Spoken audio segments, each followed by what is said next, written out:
welcome to the WardiTV Spring Championship Group C.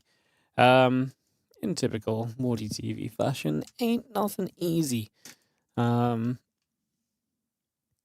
we delayed an hour to try and avoid GSL. GSL is apparently having a super long day.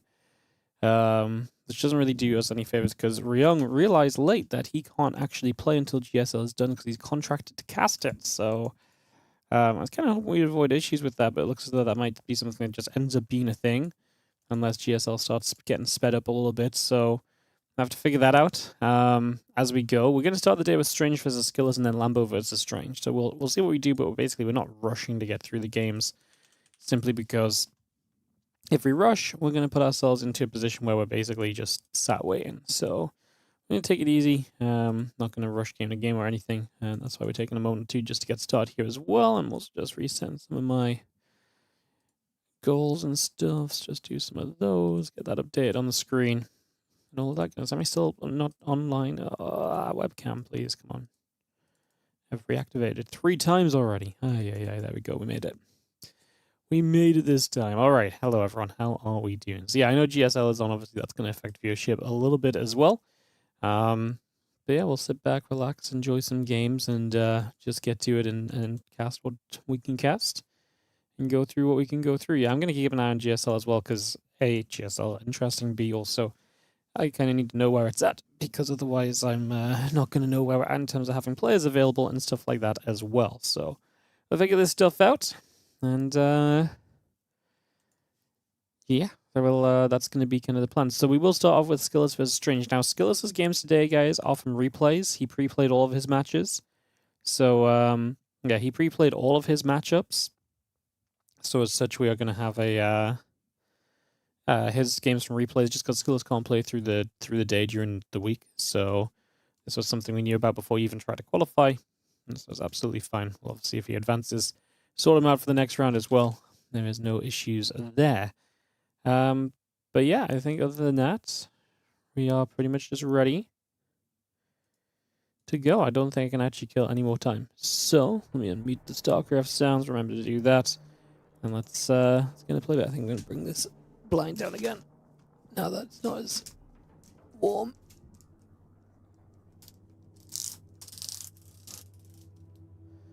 Get some of that natural light out of here. Beautiful. All right. So yeah, let's send this. Let's go in game. Let's get into 10,000 feet for our first map of the day for some PvP SKillous versus Strange action. So 10,000 feet coming up. Kicking this off and getting this ready to go. And let's cast some PvP. So yeah, obviously it's 4-player round robin groups. Top 2 will advance to group stage 2 alongside all the other players we know are in group stage 2 now as well. We'll have more info on group stage 2 for you guys soon. Next day or so, I'll be sending out the messages and getting those groups set up so we'll know who is in which group and so on and so forth. As we have got in the top left side, the blue Protoss player is going to be SKillous. And he is taking on the red Protoss in the bottom right corner of the map. We've got Strange as a kickoff into the opening match of Group C of the WardiTV Spring Championship. Again, thank you for joining us. Thank you for being here with us. Good to see you all. As we get a couple probies mining away and off and away on this. Excited to see kind of what happens. Gateway coming down, probes coming up. Just going to be seeing that chrono boost coming along as well for a second or so. Just bring that straight into play here just momentarily. Bring that straight about.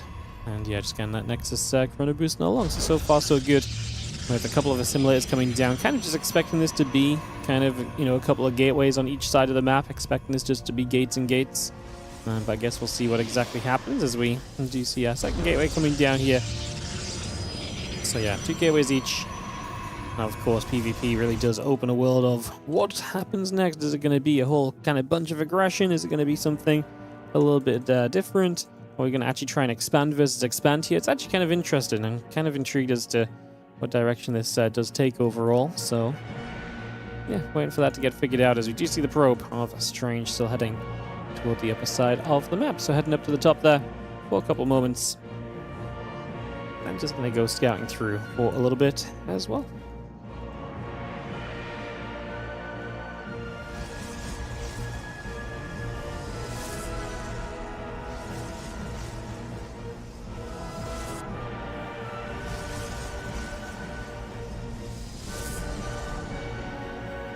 Stalker Sentry just building up on these gateways. There is the warp gate coming up on the cyber core as well.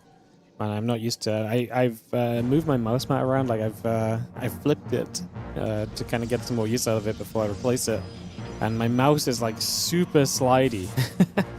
I guess it was like the other side is like much more worn down or something, and so my mouse is just like freaking everywhere today. I'm just not quite used to it yet. I've not used it since I cleaned it a bit this morning. So yeah, it's you see me kind of wiggling around and my mouse going everywhere, and that's just me getting used to the other corner of the mouse mat, basically. Yeah, it's very smooth and slidey. It's almost made me realize that I've been playing on the busted up mouse mat for a while. Yeah.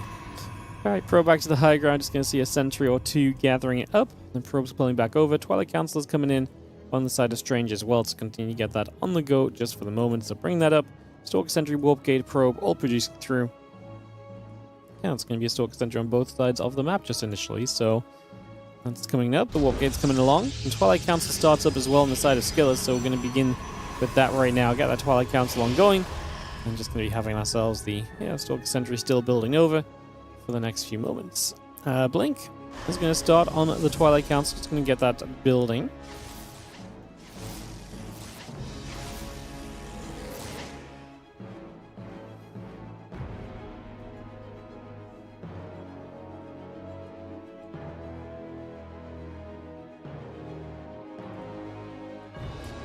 Sentry comes over. Again, that Twilight Council about to finish from SKillous. Just going to be seen again. A couple of additional probes still coming about.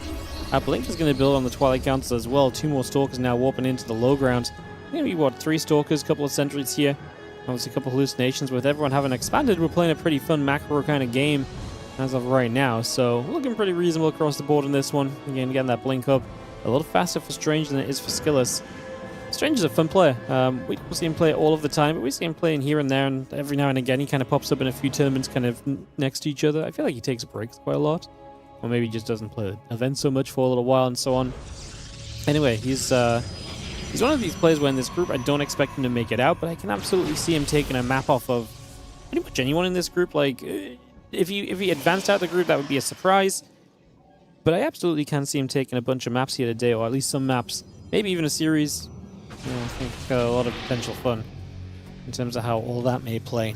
We've got the Blink coming through on both sides. Again, Robo Facility, Nexus coming up as well. The Assimilator is still producing here from Strange. Again, we have that Blink is about to complete on this side of Strange as well. So Blink will be done. Again, Blink coming up on the side of SKillous. Just going to be seeing that Nexus and the Forge both coming through the Assimilator. It's going to be building, and the battery as well. Robo Facility continue to come online for a little longer. And again, the Stalkers and the Sentries coming back over to the left side. Just going to be seeing the Hallucination. Can shut down for a few moments as well.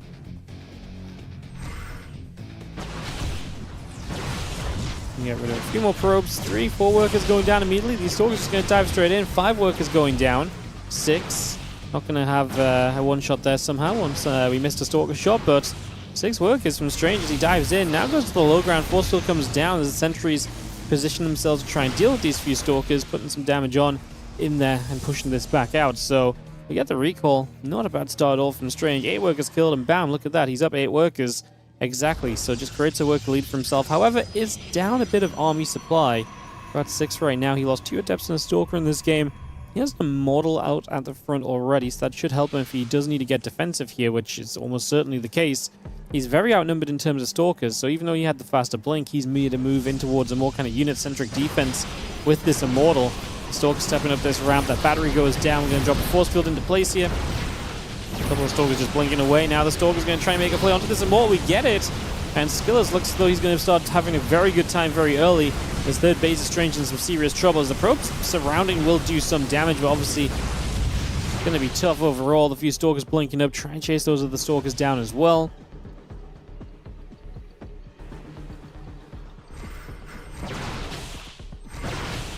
Charge is getting very close to being done at least, so we'll have charge in a few moments. Robotics Facility about to finish the gateway and the +1 attack upgrade coming through as well.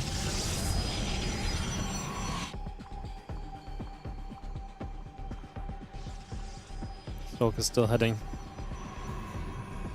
towards the top. I'm just going to bring everything together here so we get settled in.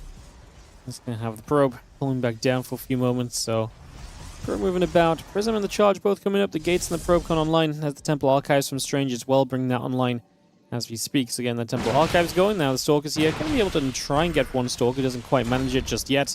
Two more Stalkers in the attack upgrade still coming by. Temple Archives will build. The Zealot Stalker will step forward. A couple of shots coming through. The Immortal is going to be good to help push everything away as well. Right now,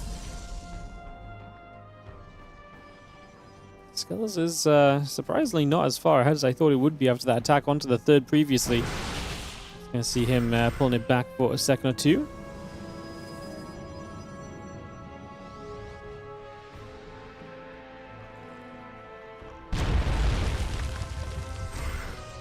Clock's expiring at this point in the game. 8 minutes deep is when they disappear as the Stalkers are going to swing around to the left-hand side. Obviously, a Nexus up for grabs here, perhaps if we can get it. Still utilizing the ability of these, Stalkers essentially, and their ability to blink away and out of trouble when necessary. On the other side, we've got ourselves the army here from Strange that is much more kind of defensively focused, especially with a couple of mortals, and so they're looking to really just deal damage in big chunks. It's not going to have quite the mobility of this other army. It can be very good in a straight-up fight, but of course, a straight-up fight is not easy to come by because these Stalkers are almost always going to be darting and blinking away and minimizing a lot of the damage that they take. Never mind the mobility they have in the first place, their mobility during the fight is going to save a lot of those Stalkers too. So it's difficult for these Immortals to really get killed. We get one Stalker here. He chased a little bit as SKillous pulling back is about to finish charge, about to finish his +2 as well, and I wonder if he can maybe do something with a group of Zealots at the front, just so the Zealots can take the attention of some of the tech units. He's going to run in with the Zealots on the right side. Now he's going to try and once again get position on the fourth base. Strange, is basically holding a fourth base against SKillous's fourth, so realistically, you can't really go losing a base right here. You need to be very careful about this. Units come back over for a moment. Just going to be seeing the +2 attack upgrade. We'll finish very shortly. Extra Zealots, probes, and the batteries, cannon, all still coming online. This group of units will regather. A bunch of High Templar now warping in. And Prism sitting overhead as our Zealot comes down the right-hand side. Again, +2 attack coming about. Batteries in the gate still coming online. Just seeing the rest of the Zealot Stalker now pulling over to the left-hand side.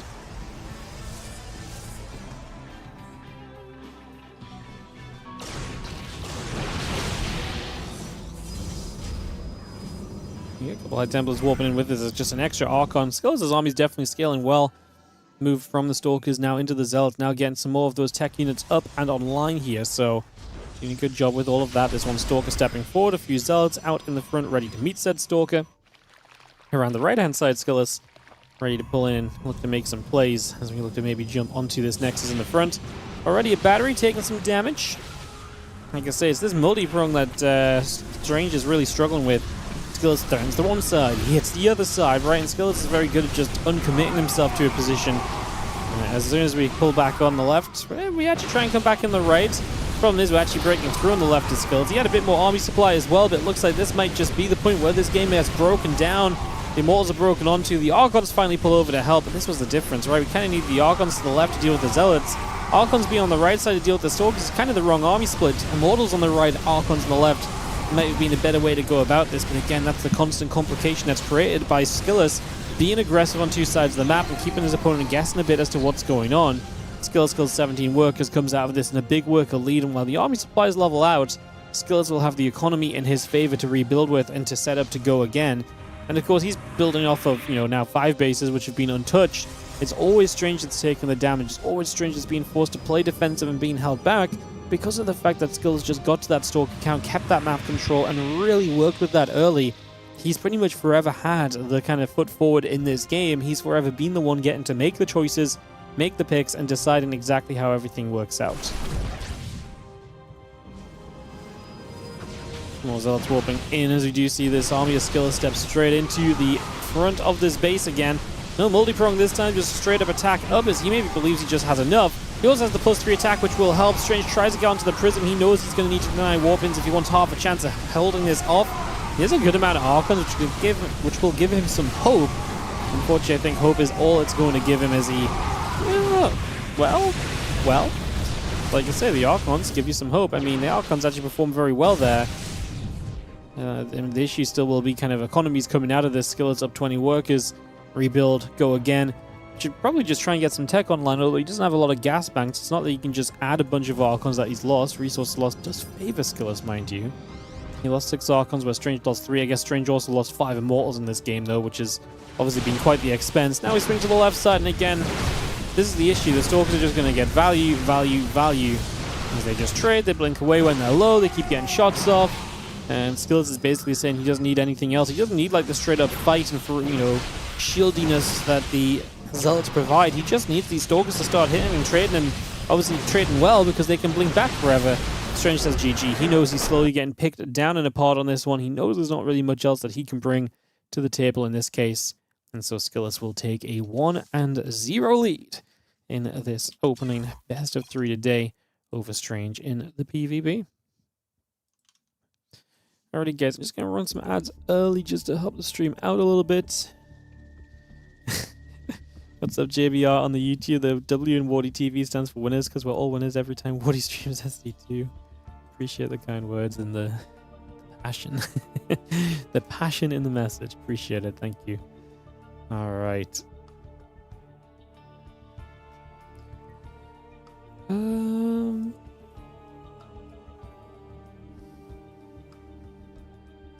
Cool.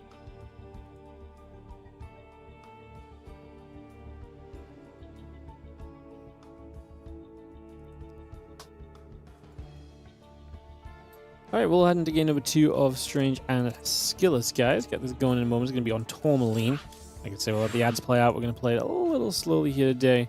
Because I'm kind of waiting on GSL to end. Because we're going to need Ryung at some point. So we're not, like I say, we're not just rushing in game to game. I'm going to give it a little bit of breathing room and so on. I'm going to actually let the ads play out instead of rushing this next game to start up. As we'll have game 2 in a few moments. Tourmaline is going to be our map. Get this ready to go in just a few seconds. How's everyone feeling today, though? Hope everyone is doing great. Thank you for joining us early in the stream. Again, good to see you guys. Thank you for being here with us. Again, appreciate you all hanging out.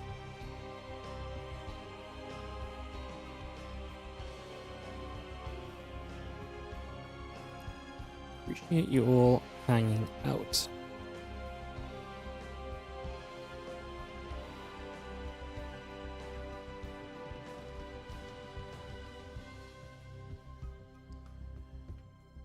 Where's GSL being streamed? On Soup. There's a special website for it. If you go to tl.net on the sidebar, you'll be able to find the link. If you do so fancy. But the link is on the tl.net sidebar if you want to watch it. It's currently some ZVZ action going on in the GSL. Yeah, it's only because it's run by Soup, it's only allowed to be streamed on Soup. They don't even have a YouTube stream. Do they have a YouTube stream anymore? I don't think so. I think that only on Soup. I think you have to, yeah, I think you have to,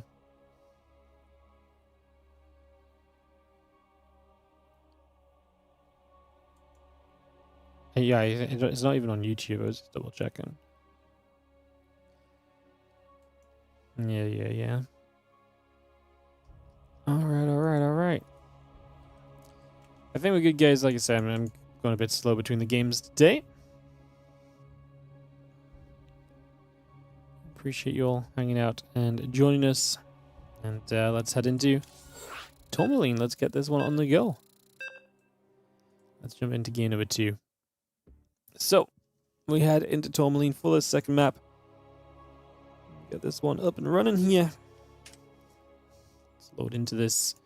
We've got ourselves in the top right hand side the player who's able to take the 1-0 lead. This is SKillous, looking for a strong start to his day. He's going to be our blue Protoss player in the upper right hand corner.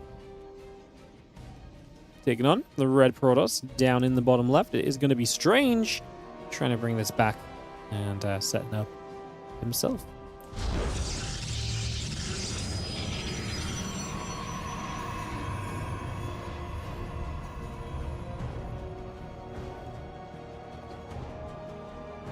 Alright, second game of a PvP here as we get this underway and we figure out how things are going to go.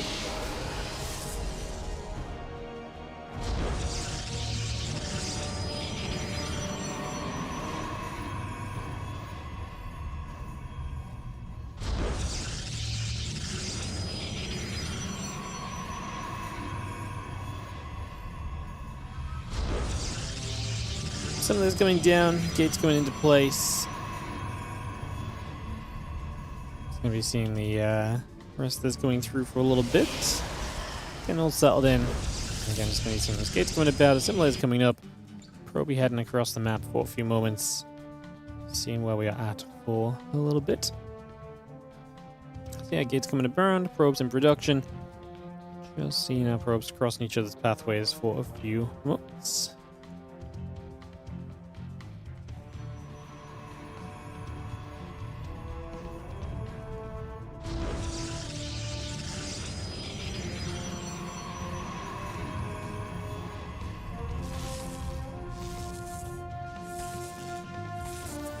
Is the probe going to go back onto the other probe against Cybercore's coming up, and gates are going to be done shortly. Got the other probes coming in, just going to be having the probe chasing probe around. There's a probe scouting across the map as well, nothing really wild. Everyone wants to know what's going on in the mirror match, of course. That really does not come as much of a surprise at all.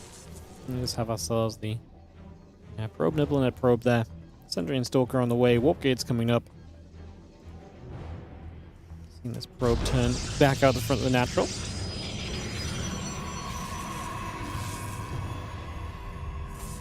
Going to go nibbling at that other worker for a few moments, so he's getting some damage done. That probe taking a few shots at the very least right now, so some damage being dealt, some work being done.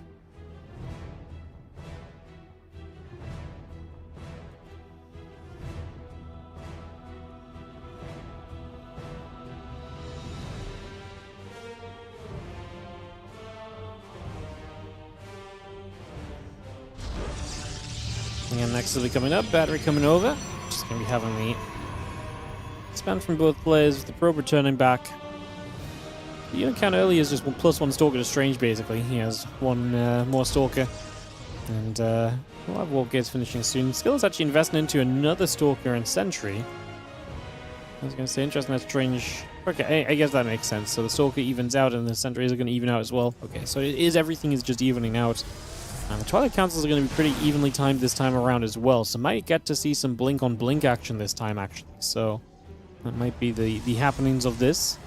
Let's go see that Twilight Council still coming through, the Nexus coming up. Hallucination getting shot down, so just going to chase that away for the moment.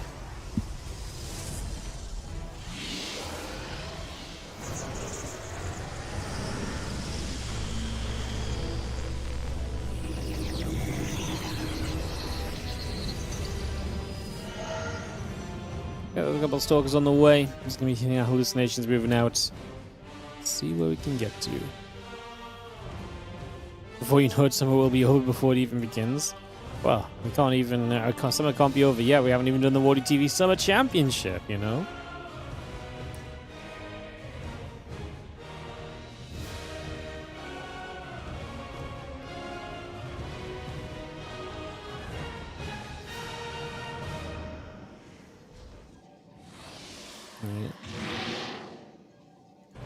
Upgrades will continue then pretty evenly timed. Third base is pretty evenly timed. They both seem to have this just sort of agreement in this game that they kind of know what they're doing. They're both going to kind of get up to these 3 bases, and then maybe the action will start to break out a little bit. We have a couple of Adepts from Strange. He had a couple of Adepts last game that kind of went down without really doing too much originally as well, didn't he? So I wonder if that's kind of an interesting continuation as you just see the couple of Adepts then taking some hits. Moving around. Again, just trying to see a bit of what's going on. Blink continuing up on both sides. Getting the robo facility coming up from Strange here. Get that building. Again, assimilating the 2 additional pylons still producing through. And the Stalker Sentry now coming down the right. He's going to make a bit of a move down toward the other side of the map to put some pressure on. So, putting some pressure into place here just to begin with.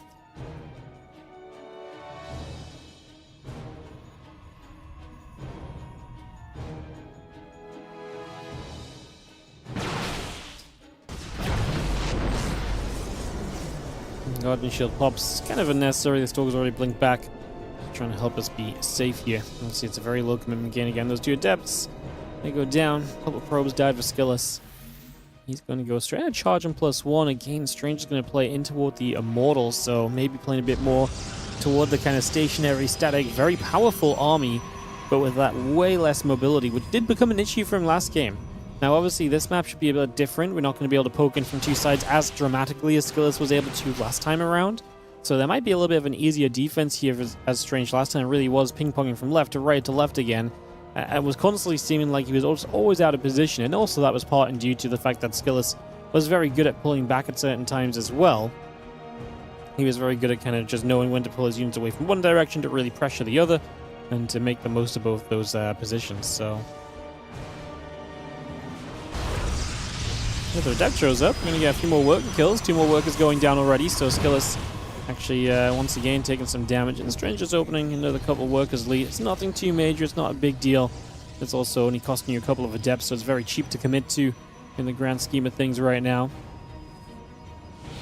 Again, we just have those extra stalkers coming up, the charge and the +1.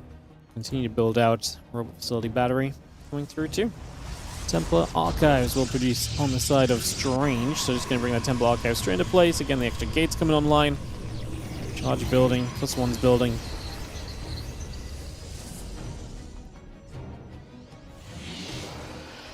Just going to finish that +1, and we are going to be having ourselves the rest of the Stalker Sentry still heading down to the bottom. +2 attack coming up, charge on the way, Temple Archives coming by. And it's going to be seeing the Prism and the extra gates and the +1 building from SKillous, but here we go. Big Stalker time. This is where these Immortals need to step up.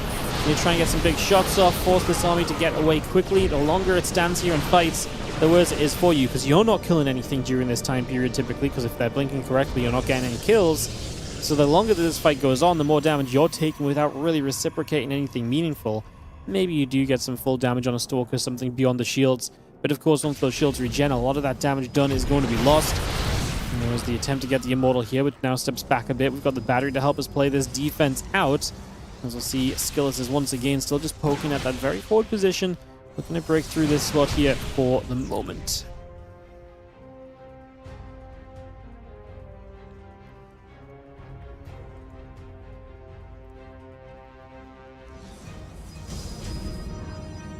Those Zealots on the way through. +2 attacks coming up. The next is halfway done.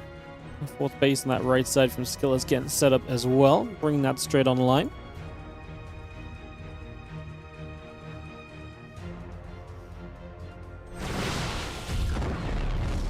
Like I say, SKillous will hold the map control, and so taking that 4th base sooner really should just be an expectation in this scenario. That should not be too surprising. We are going to see the Stalkers blinking up. Getting rid of another Zealot here. I'm just going to see 2 more High Templars building straight in from Strange. And yeah, +2 attack on both sides. Those Zealots coming up. The Nexus and the Probes coming by as well. Our Stalkers going to try and step forward. Here come the Zealots, the Stalkers and company. Coming straight through. We're going to charge forward. I don't love this just because our Mortals are trailing behind.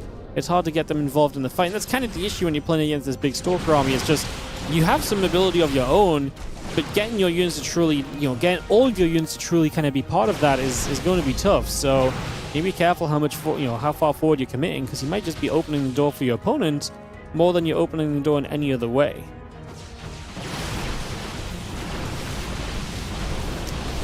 Strange just lets his Prism fly too far forward as well. So SKillous going to take an easy pick there. Strange might have some real power going the other side though. Now he did just finish +2 attack, which is one thing which was kind of in favor of Strange for the start of this fight, so that'll even up at least. SKillous is also over in the main base. A ton of Zealots, Wolfen in Stalkers too. He's going to enter the base trade mode. He has a massive leg up in this base trade. He's very, very kind of forward on that base trade scenario already, and Strange is going to have to go, because any time he wastes is going to be rough, especially as SKillous has Strange supply blocks. Strange can't build anything now. SKillous may still get another warp in. Maybe not. He's only on 141. Okay, he gets 3 more Stalkers. It's not a huge deal. As we now move up into the main, we start to clean up what we can here. SKillous is already so prepped for this base trade. And next on the map, Pylons will start to build. So he starts to set up elsewhere, and that setup elsewhere is obviously going to be a big factor. That's going to help you a lot in terms of getting back on track, back online, and kind of where you need to be in the grand scheme of things as the Immortals, Sentries, Archons pushing their way up to that high ground. These few Stalkers are still flaring, a couple more workers going down.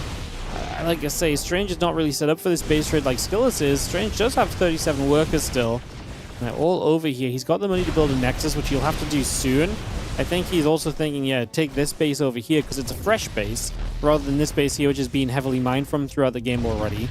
From this, SKillous is still mining over on this right-hand side, so you gotta go. It's Strange, you don't really have the time to sit back and just wait.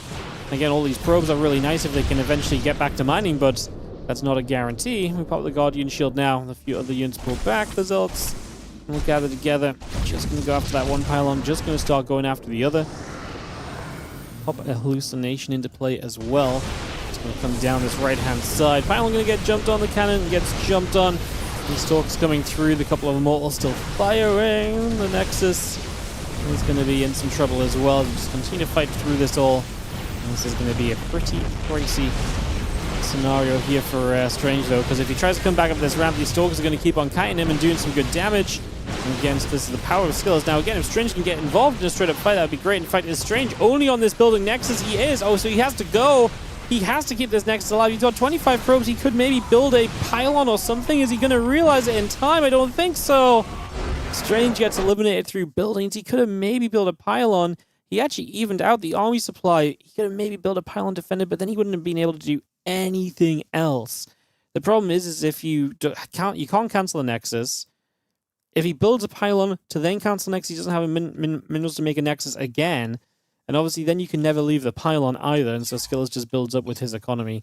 Well, actually SKillous has 0 probes, so maybe it stalemates if you can just defend a pylon.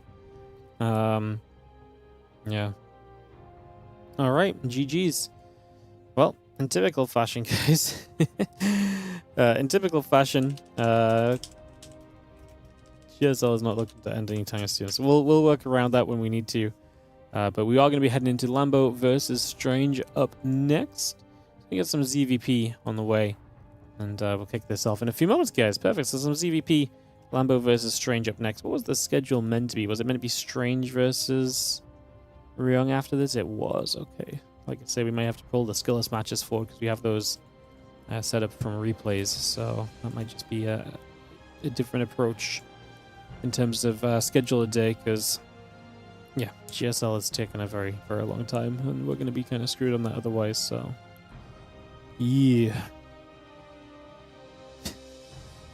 Here's maybe like, oh, it's just a ZVZ they're playing. It's going to take literally an hour, isn't it? Why did the ZVZs never take an hour in the Wardy tournaments, you know? What's that about? What is that about? Again, hello everyone. Thanks for joining us here across the Twitch and the YouTubes. Appreciate you all. And we'll get ready to go in a couple of moments. We've got ourselves our first map pick about to be made here. As we'll get this up and invite it in.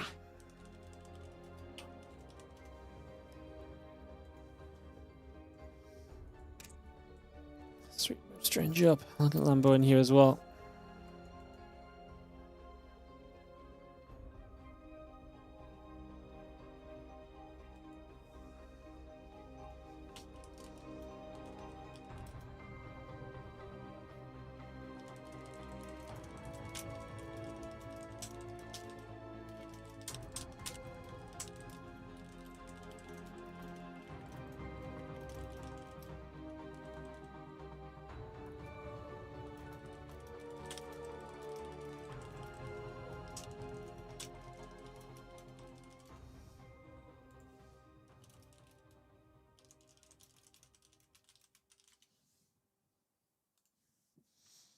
And just explain to the players that Ryung will not be here to play his games just yet, straight after this one.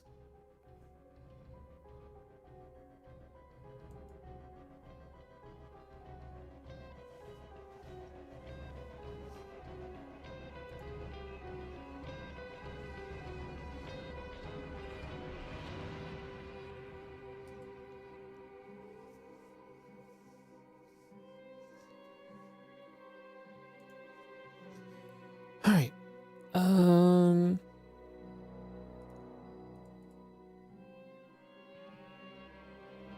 Cool. We'll just give a minute here, guys, and we'll kick off into this PVZ. Strange versus Lambo coming up.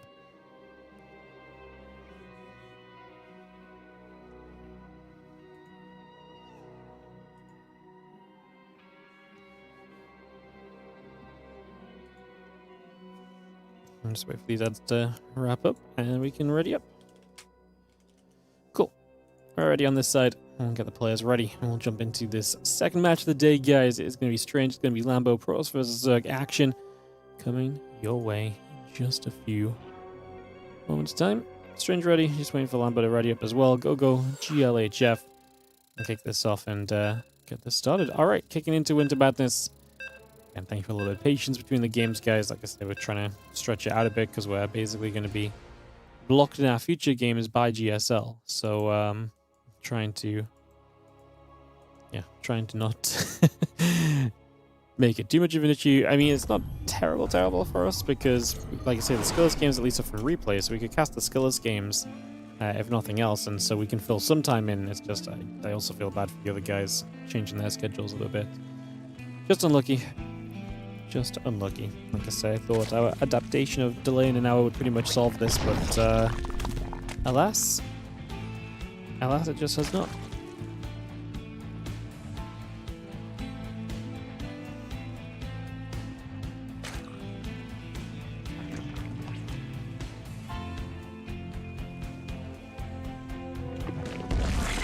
Alrighty, bottom right side will be the blue Zerg player Lambo.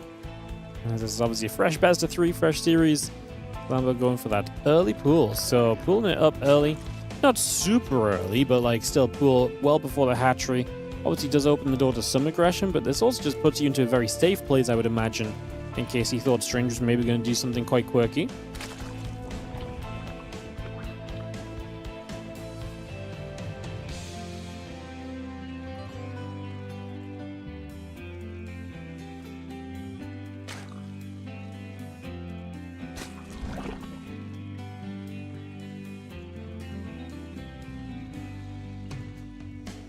We've seen the few drones gather about. The probe's going to transfer for a couple seconds as well.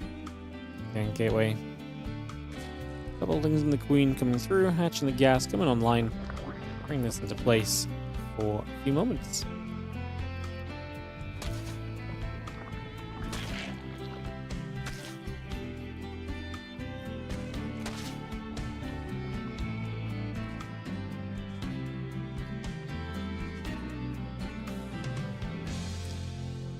Selling just goes after the probe. Cybercore and the Nexus coming through.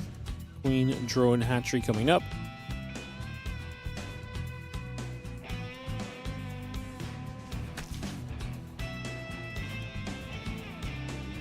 Selling just chases the probe for a few moments, so a little bit of damage being dealt.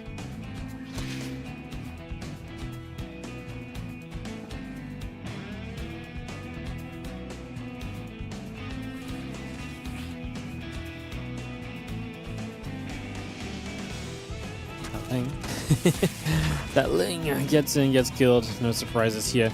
Kind of interested how Strange plays this PvZ out, actually. Kind of intrigued as to what his game plan might look like. As we have a Stargate dropping down in the main base of Strange at the moment. So that part's really not too wild. But obviously, what I'm thinking of is, does he kind of have like a 2-base aggressive sort of stance here? Does he kind of have more of a, I'm happy to play like a very macro game? Does he try and go Glaives, or does he kind of sit back and play like Blink? And if he plays Blink, how aggressive is it? Like, there's a lot of twists and turns and pathways in PvZ that can come off of very similar kind of directions. I just don't know what kind of PvZ Strange really is at the moment, so that's something we're still looking to figure out a little as you just see the Overlord.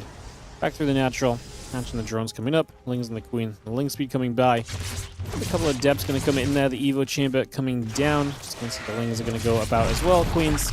And the Lings will continue to trade for a second. That first depth goes down already. Second depth just going to shade up to the high ground. I'm just going to be seeing the one drone already getting picked off to make it 2 in total. And then there's another drone here. It's about to become an extractor. It looks as though that was going to be just fine as well anyway. Well, Link speed will be done soon. Again, Void Ray and the Warp Gate continuing up. Overlord on the other side going to be settling in. We do have the Void just about to finish up here on the side of Strange. So we get that set and get that on the way. Bring this through as we just have that Void Ray still stepping forward. Getting rid of that Overlord. Taking that down. The Zerglings now coming across the map. Again, Void Ray, Warp Gate all producing into place.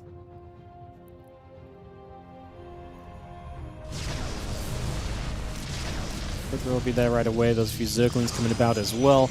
Just gonna see that one Adept is gonna fight, and a couple of Lings already taking some shots. couple probes, Nexus Gateway, a couple of simulators coming through, drones the spores to the Queen. Keep on building. 2 CR Zerglings will make their way back down to the bottom right side.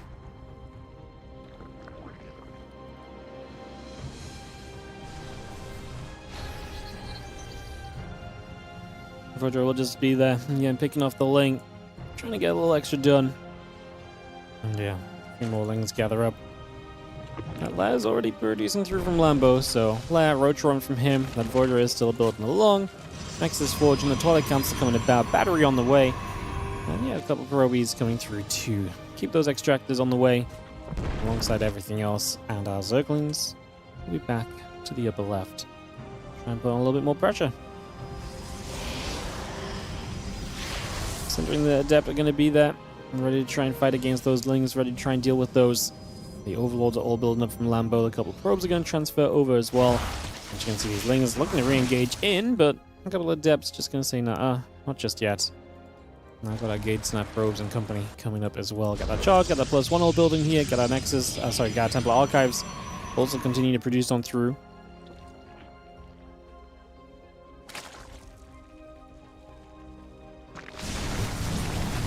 Void will get after the Spore Crawler, just going to be able to knock that straight down. Now these couple of Queens can actually be in some trouble, so the 2 Voids actually going to succeed. We get rid of a Queen already, going to get a second Queen as well. They just have not had the damage output here. And third Void shows up, so the Void's going to deliver a little bit, no? I mean, it's actually going to be kind of a nice kill, a couple of Queens.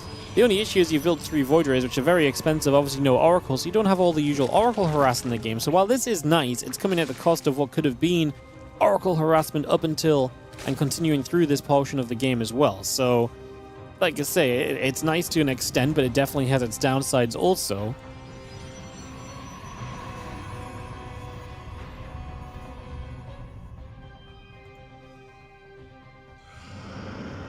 Storm, the +1, the charge all continuing through. So you can see that hallucination going to be there. The couple of Depths in the Sentry, and the Void Ray is going to be there as well. +1 missiles, and the Roach Speed still producing.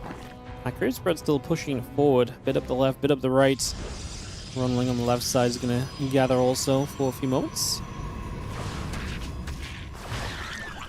Depth is going to get around the hallucination again, checking to see what's up. There's the Queen still firing back. A bit more damage being done as we now latch ourselves onto this Overlord of 2 for a couple seconds as well. +1 Storm and the charge all coming by. The Queens are going to be there. Hallucinations go down. Hive building. Hydra Den building. Roach Ravager. +1 missiles again, about halfway done on all of those. As we continue through this, the few Void Rays are going to get back up toward the top.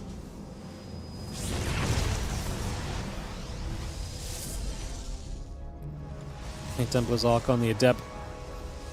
Gathering. Doesn't feel like Lambo. I mean, he's on his way to Hive, so he's not looking to be aggressive anytime soon. He's very happy to sit back and let this be for a little bit, if nothing else.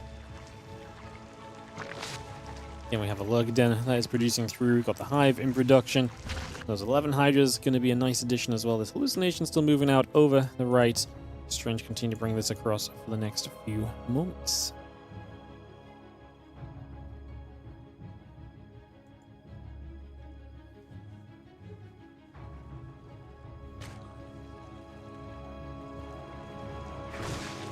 Yeah, +1 missiles, Hydras, Overlord speed, Hydra speed. The Lurk Den as well, like I say, Lambo is very happy to start heading this into a later stage, and so is Strange as well. Like, he's not being overly aggressive. He's setting up the mothership. He's also set to kind of, let this develop into a later game army from both of these sides. So we have that kind of continue to come about. We've got the Hydras and a couple of Ravagers over here will join up. And then there's the Tempest and the mothership all on the production tab. We already talked about that mothership, but it's really what we're waiting on. Second Stargate is arguably late if you're going to start building Tempest, but maybe just decide right now so he starts up one, then gets the second Stargate going. It's definitely the right idea. The Stargates and Tempest are going to be necessary against, a growing Lurker count. The Lurkers aren't going to be super strong until Seismic Spine, so you've got a bit of time to get that Tempest count going. 3 should be possible before the Lurkers are initially upgraded. Obviously, then you've got this kind of question of, how can you do with the, against the Vipers? Dealing with the Vipers is a big deal. We are playing Templar Archives. We do have Storm, so we should have feedbacks available, and that kind of micro war of kind of, High Templar feedbacking versus Vipers potentially looking for the Abduct is going to be a very big part of how this all goes as well. As the carrier, the +2. And the +1 air weapons coming over. I'm going to charge in with these couple of Zealots diving toward a Spine Crawler there for a few moments. The spine might want to relocate. A few roaches regathering up. And Lurkers are getting Hydras, and the roach is going to be back over here.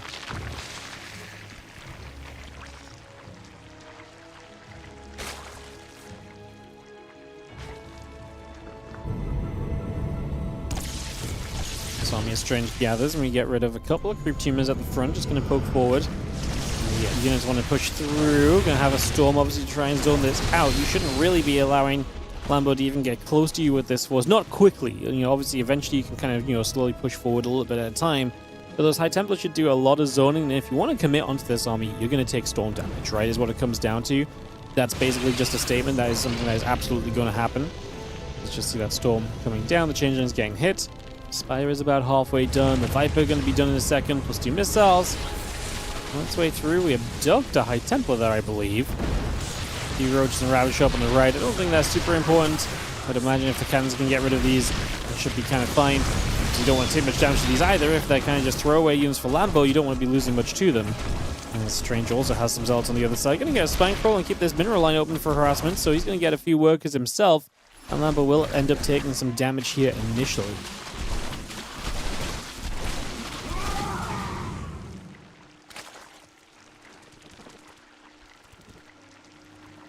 Well, those carriers are still cranking out. The air weapon upgrades have continued through. We've got +3 attack upgrade now coming up from Strange as well.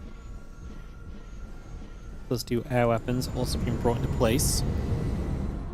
See, that's where the carriers get really good with the +2 air weapons. Kind of interesting that we've already gone toward carriers. Obviously, the issue that this is going to create is that carriers are not going to be as good if Broodlords end up coming up. Now, we have finished the Spire. We're not on a Grey Spire or anything yet. Obviously, you just lose the kind of the sieginess without the Tempests and going carries instead. But it does make for kind of a very high damaging output army if you can jump on an army and then just cause, you know, create a fight and not be worried about necessarily the Lurkers kind of, you know, splashing through, you know, etc. Now, typically you are worried about the Lurkers splashing through, which is why the sieginess of the Tempest is nice, because you can pick away at those Lurkers over time instead and try and really challenge how many of those you want to be building as Lambo. Right now, if you're Lambo, I think you go full steam ahead on Lurker production, because there's not really anything coming through that's going to kill. We built only the 2 Tempests. There's been carriers ever since, and a few Zealots running around the map hitting some mineral lines here, there, and wherever they are able to so far. Zealots back up around the top. Blink, +2 air weapons, +3 attack upgrade coming through. The Void Rays. Going to get rid of a Queen at the front. A couple of Creep Teamers going down as well.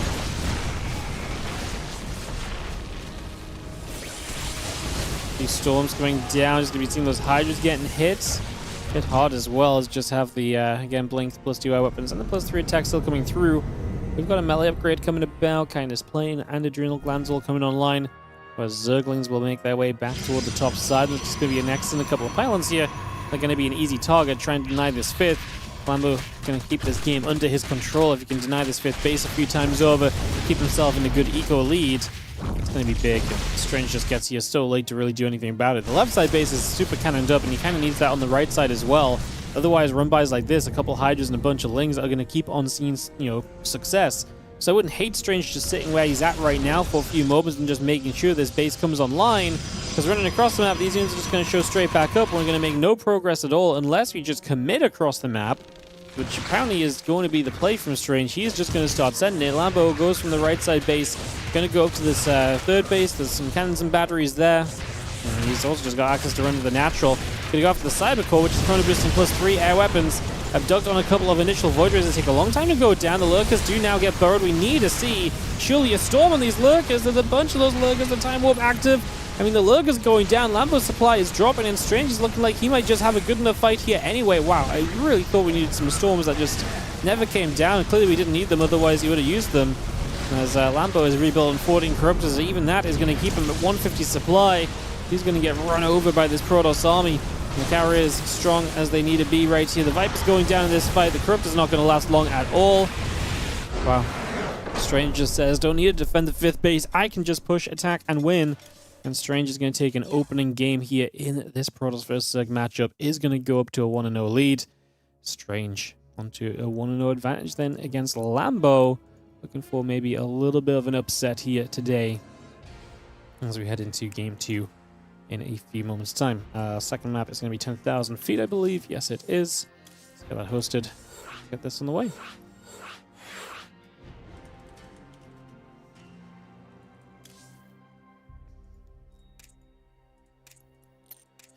Alright, we'll go pretty much straight into a second game here, guys. Again, thank you for joining us. I appreciate you all hanging out with us so far. Good to see you all. As we are just waiting for Strange to say he's ready. And we'll be good to go. Alright, game 2. 10,000 feet. Lambo versus Strange, second map. Coming up here. Let's see if Lambo can pull us back to a game 3. As obviously Strange is looking to bounce back in this group already. He starts out 0-1 because of that loss to SKillous. So a big win if he was able to take down Lambo here could open the door to this group back open for him. Could be absolutely huge. As we've got this final group of Group Stage 1, and then starting next week we'll start going into some Group Stage 2 matches. I'll have more info for you guys on that. Like I say, I just need to contact some players and stuff, but we'll have more info on exactly how that's going to look in the next couple of days. And I've messaged some players and stuff like that as we dive into the bottom right side. This is going to be our blue Zerg. This is going to be down a game, the Shopify Rebellion's Lambo.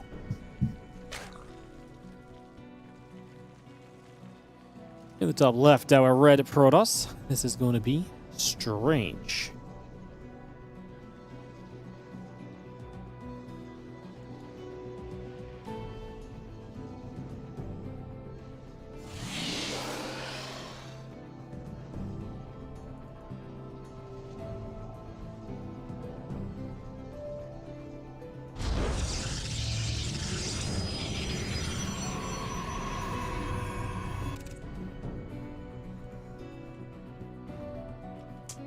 Probe heading to the bottom right side. A couple of drones in the hatchery coming up.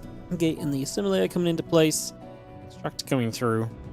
Get this up and ready to roll as the probe heads into the main. So yeah, hatch gas pool coming about. Gateway and the probe coming up and online. Getting that into position here for a few moments.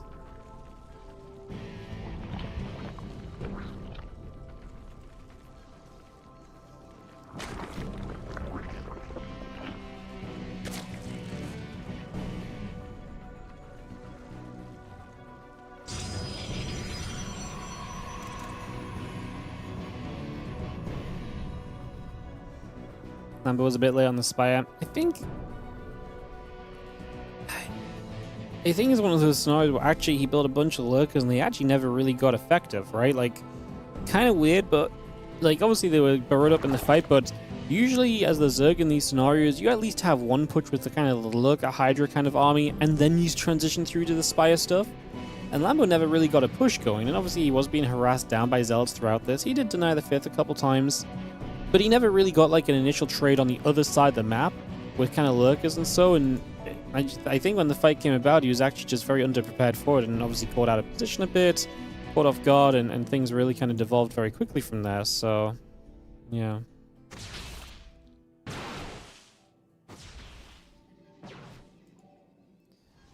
Well, Sentry, Warp Gate coming up. Fast Forge from Strange is kind of fun. The early Forge, obviously early upgrades, can be a very interesting way to play because it means you're going to power up a lot of gateway units very early. I wonder if this opens the door to some kind of gateway-based aggression as well. And then that Forge coming through. A couple probes in the Warp Gate continue to come up. Link speed coming over. Robotics facility building. And that Overlord just gets to the top side. And moves up there. Stalker going to be here to hook away at the Overlord.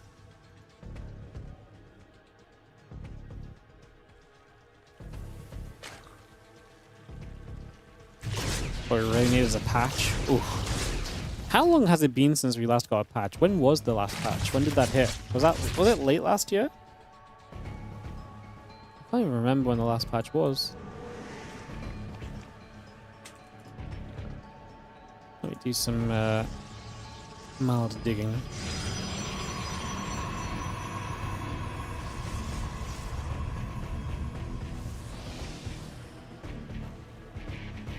I'm just gonna come running across the map, trying to see what's going on.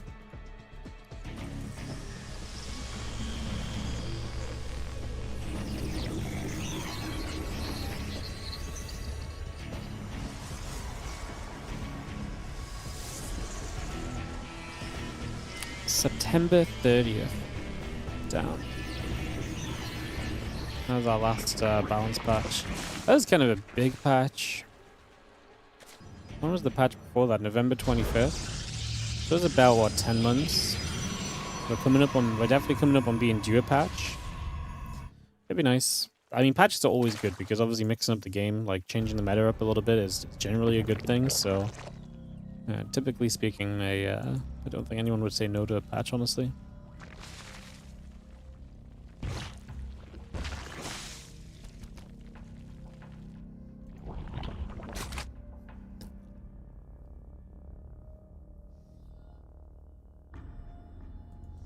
Seems like the last patch did a decent job of balance and everything. Nothing seems too OP.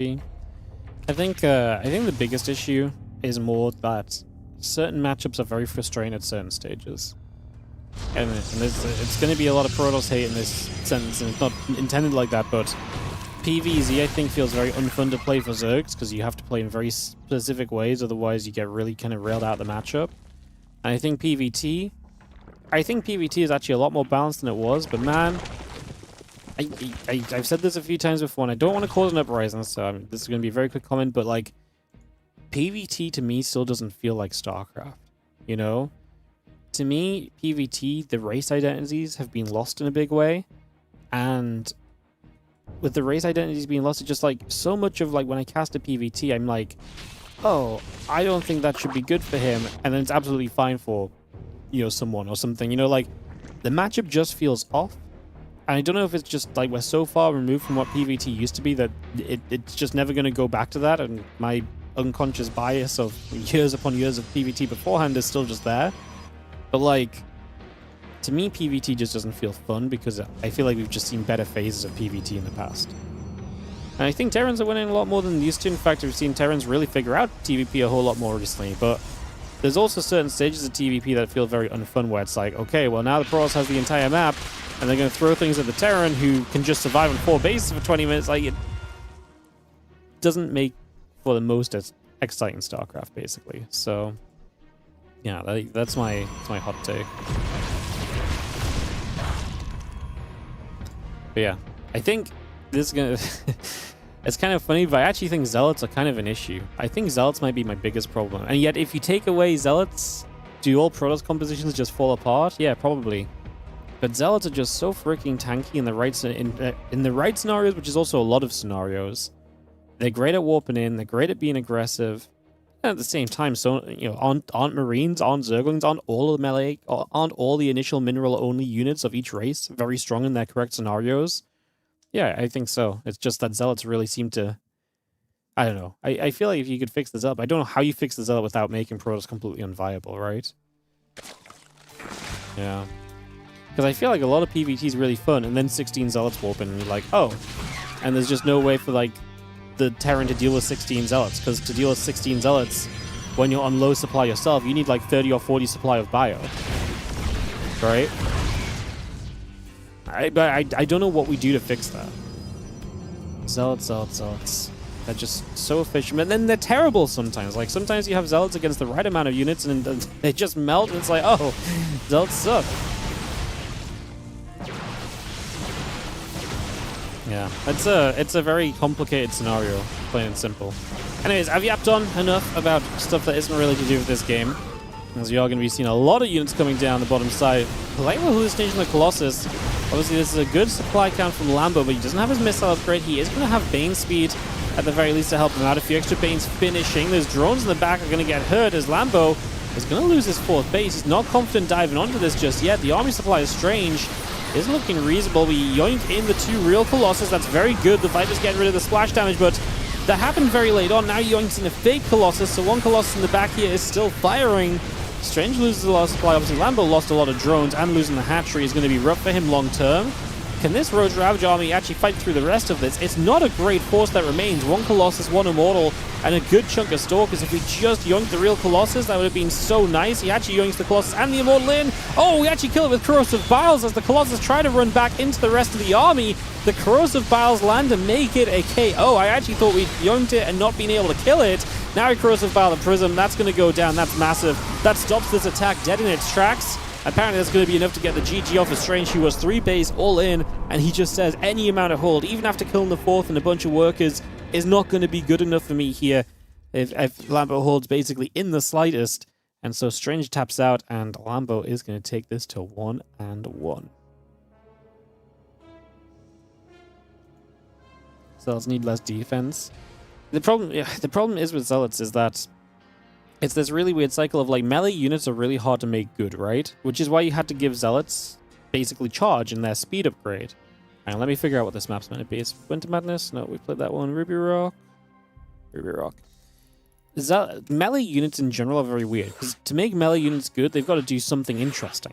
The Zerglings, for example, you can build a lot of them very cheaply, and they can swarm, they can surround, and they attack very quickly, right? So what do Zealots do? Well, Zealots are tanky. Zealots survive. Zealots last a long time. That is their special ability that makes Zealots good, you know? And it's really hard to make basic melee units good because they're small. You can't make them like, you know what I mean? Like, there's only so much you can do to them. And like I say, Zealots are tanky. Now, if you take away the tankiness of a Zealot, what do you give it in return? Or do you maybe take away some of the aggressive damage output of a Zealot? Like, do you let the Zealots be tanky, but you take away some of their charge damage or something along those lines? Like, does that help enough? Because if you still have to spend forever fighting through the Zealots, as all races, you're still going to have an issue.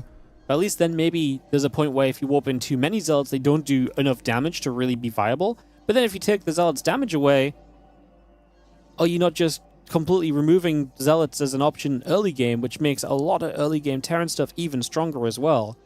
That's the issue as well. It's not just Terran stuff, but I think Zerg stuff too. Like, Zealots are a real core defense in a lot of scenarios. Now, obviously, if you open Blink in PvZ, then yes, you're not going to necessarily need Zealots. But then it would just shoehorn that style of play more so into action. It would take away some of the other styles of play that we see, right? So it's really, really difficult. Zealots are great until Terran has 100 plus army supply of Bio Ghost, then they're useless. But they're not useless, are they? Because then when the Terran has 100 plus army supply of Bio Ghost, they have to take more bases to sustain that. And then Zealots are fantastic at running into bases because you need to split up your army super heavily. If you can run 18 Zealots into a base, you need to spend way more units than that to realistically clean that up before they do mega damage.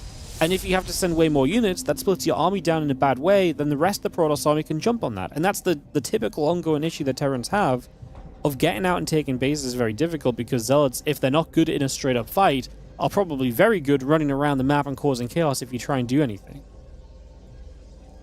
So yeah, I don't know what the fix really is for that, but I think to me that's become the biggest issue. I think Storm is fine, I think the Splash and stuff is fine. Maybe we could make Disruptors a little bit better, honestly. I actually still think that's probably a thing. It's just Zealots. Make it an ability for the Zealots to get tanky, have a cooldown, make it like tanky but move slowly or something. Ooh. So what, they charge in and then you activate like Zealot Bulk or something, and they bulk up for like 5 to 10 seconds.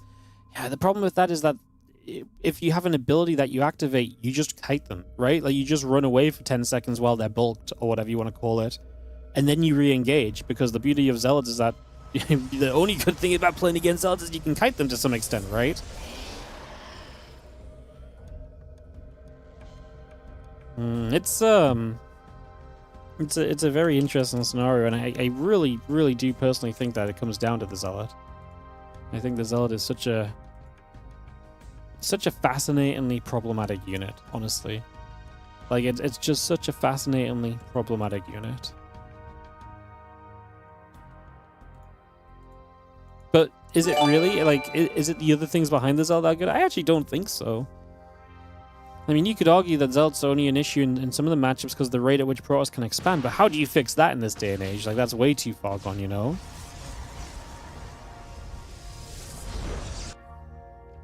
Hey, what's up, Mike6RS? How you doing, mate? 19-month resub. Hey! Today is my Prime clicking day. Oh my goodness. You guys could also make today your Prime clicking day, guys. Be just like Mike. Click that Prime, support the channel. We are just...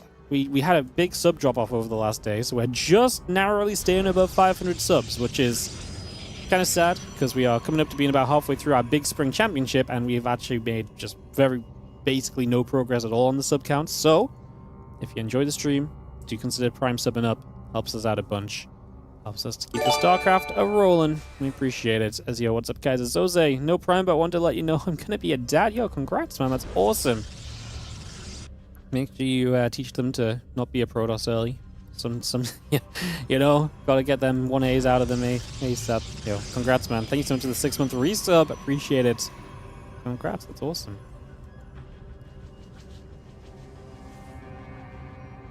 Zealot charge costs 10 HP. So that when they charge, they don't just constantly get to charge onto the army again and again and again and again, so you can never... like, all of these are interesting choices. Like, the thing is, like, I don't think there's any simple answer to this. But I like the idea that we can spitball and throw a few ideas out, you know? Give Terran Zealots. Thank you, Smidge, for the 4-month resub on the Prime as well. Give Terran Zealots, I wouldn't be against it. Zealots don't have shields until shield upgrade 1 is done from Forge. I think that makes Zealots bad when they need to be good, and keeps them the same when they need to be maybe made worse. Like, that's the thing, right? That's the complexity of it, as it always is in StarCraft. You're trying to balance it over multiple stages of a game for multiple matchups. Zealots are kind of fine early. Like, without Zealots, you die so much as a Protoss, you know?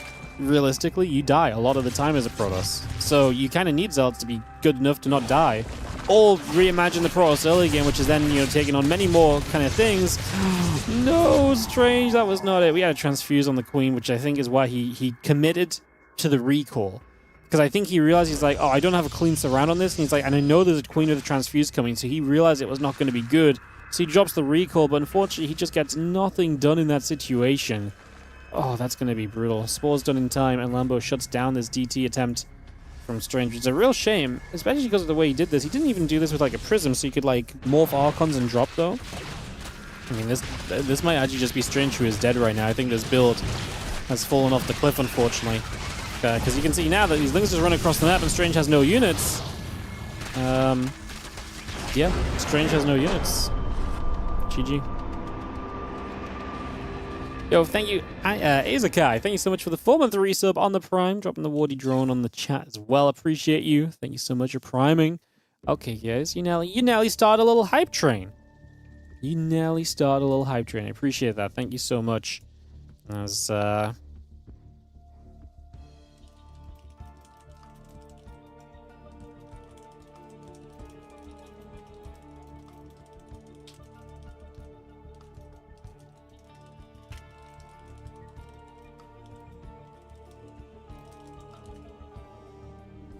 So yeah, sorry, I just realized I have to type. I'm selling out. I'm like, I actually just need to communicate with the players what the dealio is going to be. So yeah, again, guys, so Ryung has to cast GSL, and GSL is not done yet. As such, we're just going to change the schedule from the Ryung matches that were meant to be back-to-back now to we're going to go into a SKillous matchup, because SKillous' games have been pre-played. So we will go into SKillous versus... I can take my pick, really, can't I? Which one were we going to cast originally? SKillous Ryung or SKillous Lambo? Which one was going to be first on the list? SKillous Ryung. Then let's just cast SKillous versus Ryung. And we can go from there and see where we're at. Will I play the StarCraft miniatures board game? No, I'm not really into miniatures. I think they'd be very cool to collect, but like having to like assemble them and paint them seems like a kind of hobby I can't really afford the time for, and B, the money to get involved with, basically. So yeah. Yeah. Anyways, maybe also, you know, I'm talking about Zealots, I'm yapping on about Zealots. Maybe maybe it's not even, maybe we don't even need to target Zealots. I just feel like Zealots, oftentimes I feel like Zealots run in, I'm like, oh, that's unbeatable.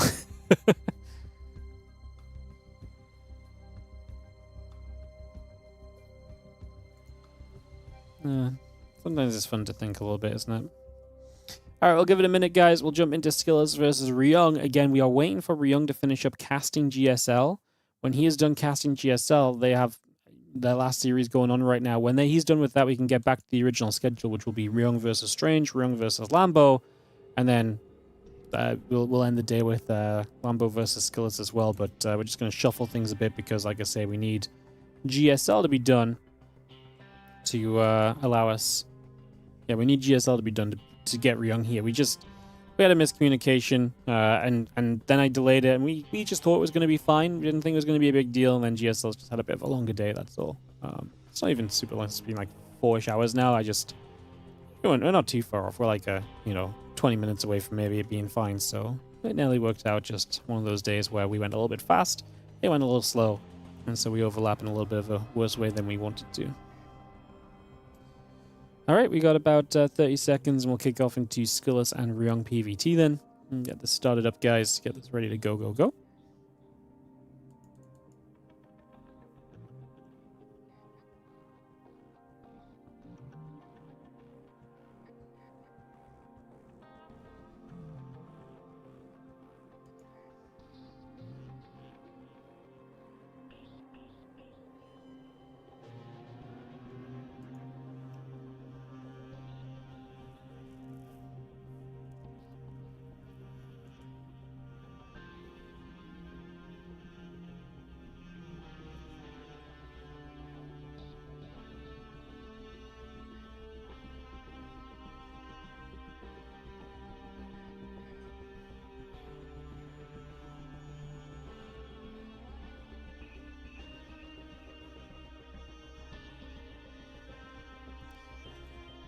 Cool. Alright, let's jump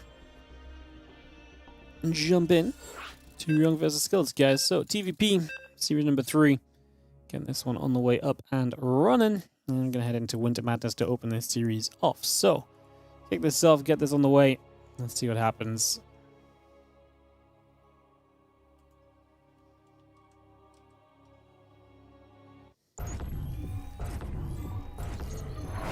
In the top left-hand side is going to be our blue Terran player who we're having to wait for to get the other games underway, but this one was pre-played.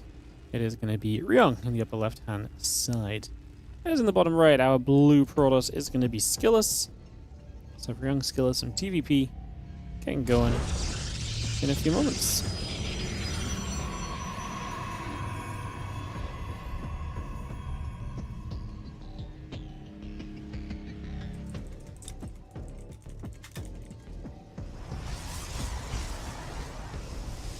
Alright, so a little bit of TVP action, guys. SKillous started off the day strongly with a win over Strange, and Ryung, obviously this is the first time we're going to see him. And we'll get into his matches. Hopefully, again, the rest of his matches will come straight after this. It should hopefully be a good bit of fun.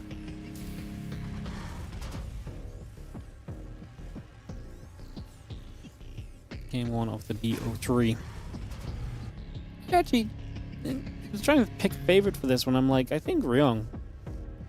It's always interesting. I don't get to cast SKillous a lot. He works. He can only play tournaments at certain times, and those times actually, fall outside of my usual stream time. So we don't get to see SKillous as much as I'd like to see SKillous. But yeah, kind of interesting how he performs against Ryung. Ryung, who's obviously starting to cast a lot more as well, but is always still a very fun player to kind of keep an eye on, and he's still very good as well, to be fair, right? So yeah. Intrigued as to where we go here as this probe chases an SCV for a little bit. It's going to run around next in the cybercore, setting up for a couple seconds.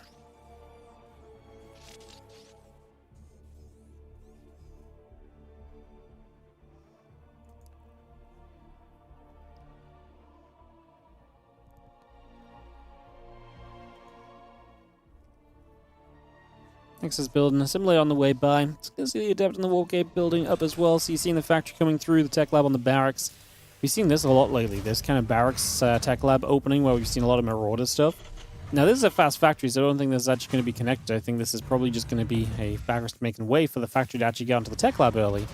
It's interesting that we've seen so many tech labs kind of barracks recently, and now we actually have one where we probably isn't even using it for the Marauders. So yeah, very quick tech lab for that factory. Just the Marine out in this game for Ryung currently. So he's not going to have a lot of map control, a lot of vision here. He's not going to be able to see across the map. In fact, he's playing a complete no scout. So he plays blind as the Adept makes his way over to try and apply some pressure. Robot facility and the battery still coming up. The gold probes and the Stalker and the Warp Gate coming through as a Cyclone And Marine come over. Starport continue to build up. Again, the Adept heading toward that upper left-hand side. So you can see the Adept is going to make a bit of a shade and get towards the front door here, which is going to be a couple of depots, factory in position. Obviously, like I say, that's going to be pretty well walled off and not able to do too much else just yet. What's up, Mob Mental? How you doing? Appreciate you. Hello, hello.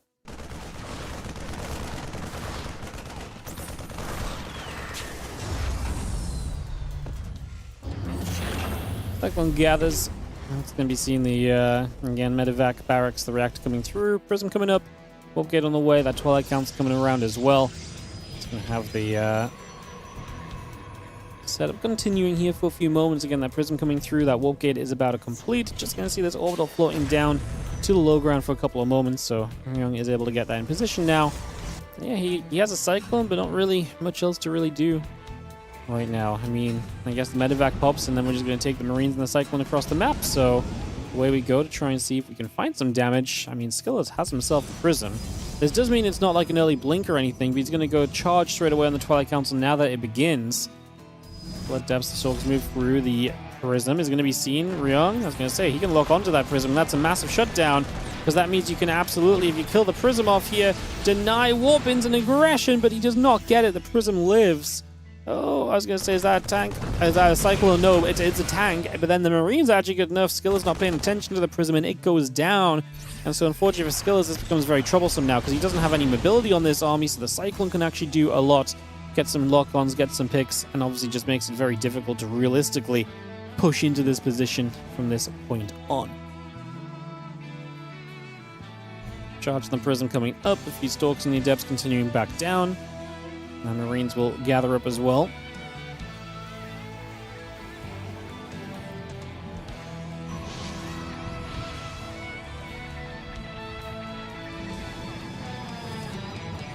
Guys, just because we were discussing balancing things doesn't mean we can balance wine.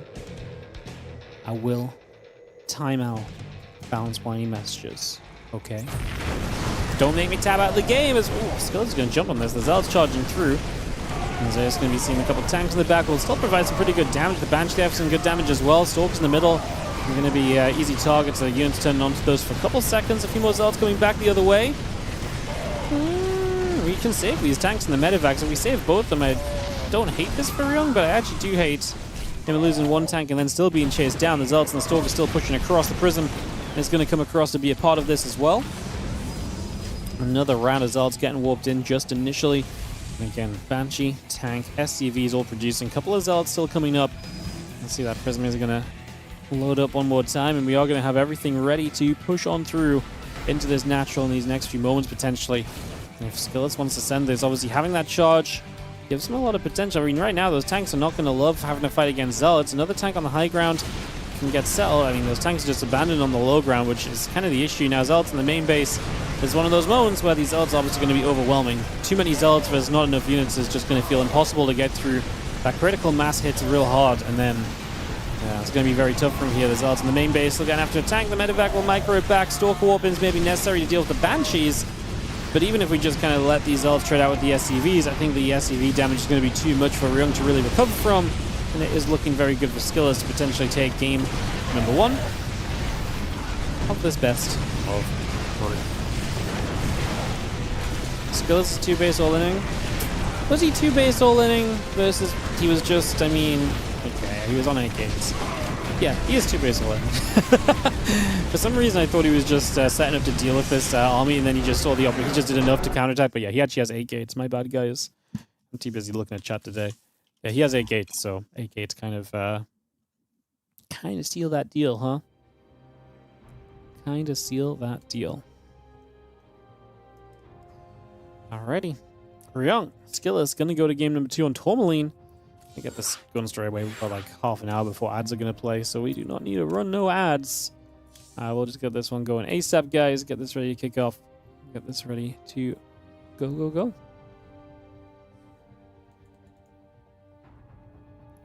Send it. Let's send it. Again, thanks for joining us, guys. Again, today here for the WardiTV Spring Championship Group C of the Group Stage 1. What are my thoughts here? I think Ryung attacked into someone who's been very aggressive, and that generally isn't a good thing.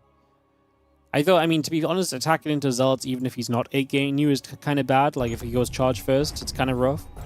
If he's going 8-gate, then yeah, you're not just going to lose that fight, but you're going to get completely stomped on the overwhelming follow-up as well. So I think this is how this matchup's meant to play. If you are Ryung, then it's just a fight you shouldn't be pushing into, basically, you know, at the end of the day. But you can't just take every situation and, you know, you think Terran attacking is just a bad idea now? I don't think that's true at all, but you have to know what you're attacking into, right? And if you see charge, you need to find a way to disengage from that fight or not end up in that fight in the first place. You know? There's a lot of negatives to opening charge. If you sit back defensively against a charge opening, obviously against an 8-gate, you're going to need more defense in general. But this entire build from Ryung, he went Marine, no Reaper, so no scouting capabilities. His first setup to be aggressive is a Cyclone, which he then actually doesn't take across the map with the medevac. He tries to, but then he turns around to get the Prism and deals with those units. So SKillous keeps Ryung away from being aggressive, and from keeping him away from being aggressive, you keep him away from scouting. So Ryung just doesn't know. But he does know it's a robo opening because of the faster Prism, so you should be able to probably guess maybe charge is more likely. So then I just don't think you should ever be pushing out on the map in that situation. Right? But this is about piecing together the info and what you see and what your opponent's trying to do. And yeah, I mean, if you don't know what you're attacking into, you probably shouldn't move on the map. It's probably going to be a bad idea, right? So yeah, like, if you don't know what's going on, don't move out. That can be a pretty good general rule of thumb. But, yeah, at the end of the day, like, you know, you can't just sit back and not do anything ever, because then Pro players are going to do very greedy builds. And then you're going to get behind from sitting back. Like, that's the beauty of StarCraft 2. It's an ongoing game. It's an ongoing cycle of you do something, I do something. You know, real-time strategy and all of that, so... Yeah, I mean, this last one was really on Ryung. He moved out with no information. Or, I actually think the information should have probably deterred him toward thinking, probably, that he's, yeah, I would say he's probably should be deterred to thinking a little bit toward the idea or the concept of that, how do I want to say this? I think he should be deterred towards the idea of, like, it probably is more likely charge than it is blink, in which case he probably should be very careful about trying to take a fight, you know? So...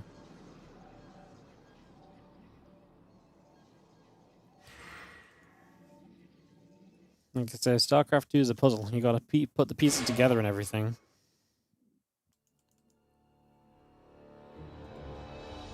Adept, we'll just shade, heading toward the upper right side.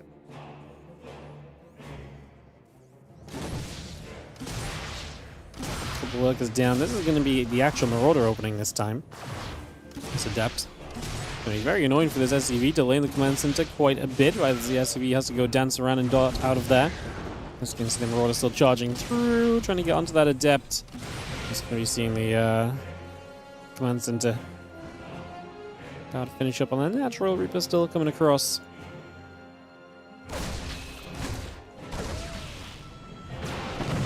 Still going to get that. Just going to take that Reaper down. Marauder's still moving through. Let's just see the hatchery. And GSL going down, getting distracted and saying what I'm seeing on the other screen. Sorry, I'm doing the multicast thing. You know, when you guys get multiple streams open to watch the StarCraft, I'm doing that too, and then I just start casting it. My bad. Oh, but Marauder is going to go back the other way. So we're down a Reaper, we're down an Adept, a couple of workers killed. And Marauder's just going to turn back home. This is a Immortal out already from SKillous. So he's actually just playing very... I mean, Robo first, and then obviously into this charge again. It's a similar idea, and again, it just takes away a lot of what Ryung can do in terms of moving out. So there's absolutely a scenario where he wants to step back and, you know, peel away a little bit. With a hallucination that's going to go out across the map and go take a position for a little while.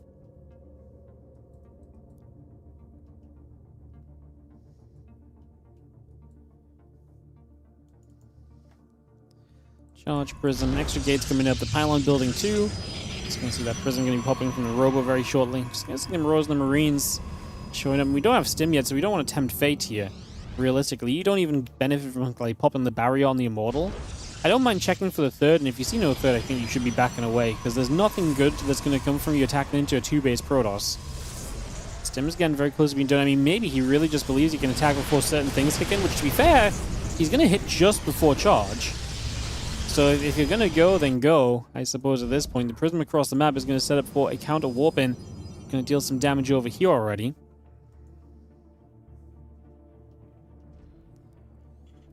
Units coming over. Again, the charge and the immortal coming up. A couple extra gates and the pylons coming through. The zealots in production.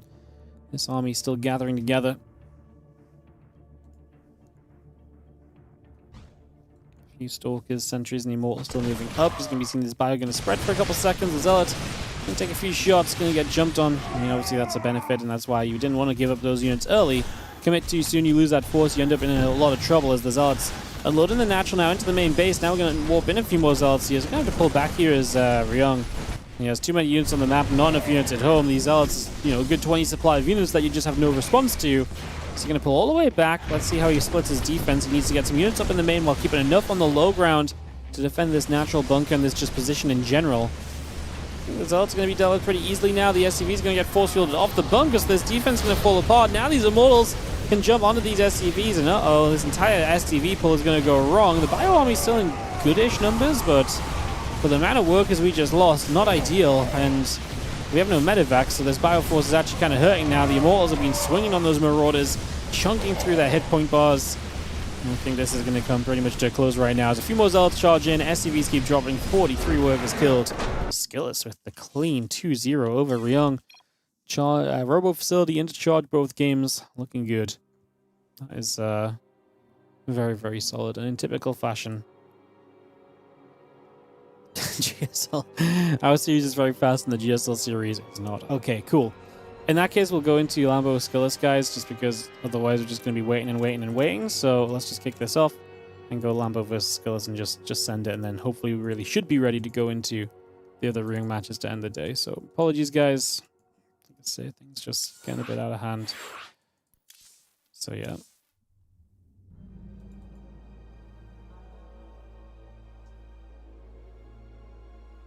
Yeah, let's just send the Lambo SKillous matchup and then we should hope actually thoroughly, properly be done and ready to switch.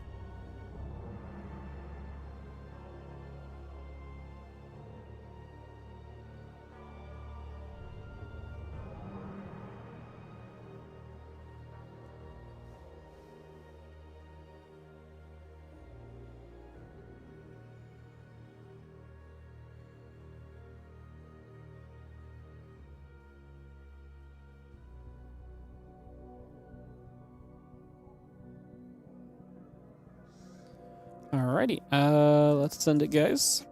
Oh yeah, okay, maybe 30 seconds, we'll send it. No, let's just send it. Let's just send it. Alright, we're going into Lambo SKillous on Wind of Madness. Let's get this one ready to go. Again, you should have camped. I mean, yeah, I think you see the third base is missing and you go back home. Like, he's holding the middle of the map with no defense against the prison when he knows also it's an early robo. I think you can very, like again, like, you don't need to camp, but you need to respond to what you're seeing, right? Like, you need to put the 2 and 2s together and get 4 sometimes, you know? I mean, Ryung basically scouted, saw the fact that his opponent had no third base, saw it was a robo first build, probably knew it was going to be charged, and then sits in the middle of the map trying to catch units when there's always going to be the threat of a prison. He just had nothing at home. It's okay, maybe if you have like some turrets up or something, you believe you can truly deflect the prism. But I mean, that just never happened, right? So, yeah. Very tough. Alright, Lambo top left, SKillous bottom right. Let's see how this one goes, guys. We'll get through the last SKillous matchup here. Like I say, just having to change this ordering of the matches a bit due to GSL still ongoing. Okay, it's certainly coming about. Hatching the drones coming through. And the Chrono Boost on the Nexus for a few moments as we will see our Overlord heading down to the bottom side of the map. It's just going to be coming across with this for a little while. Get this set up, get this going, get this moving. And away we go.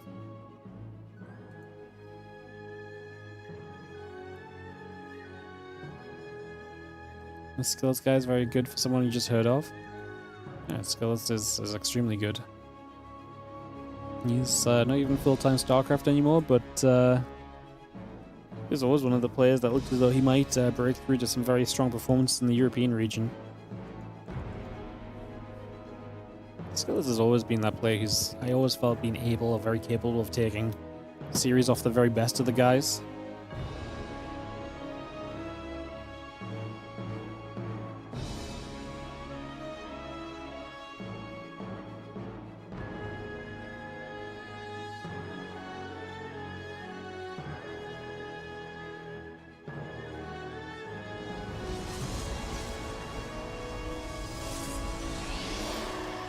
Overlord just slowly making its way over.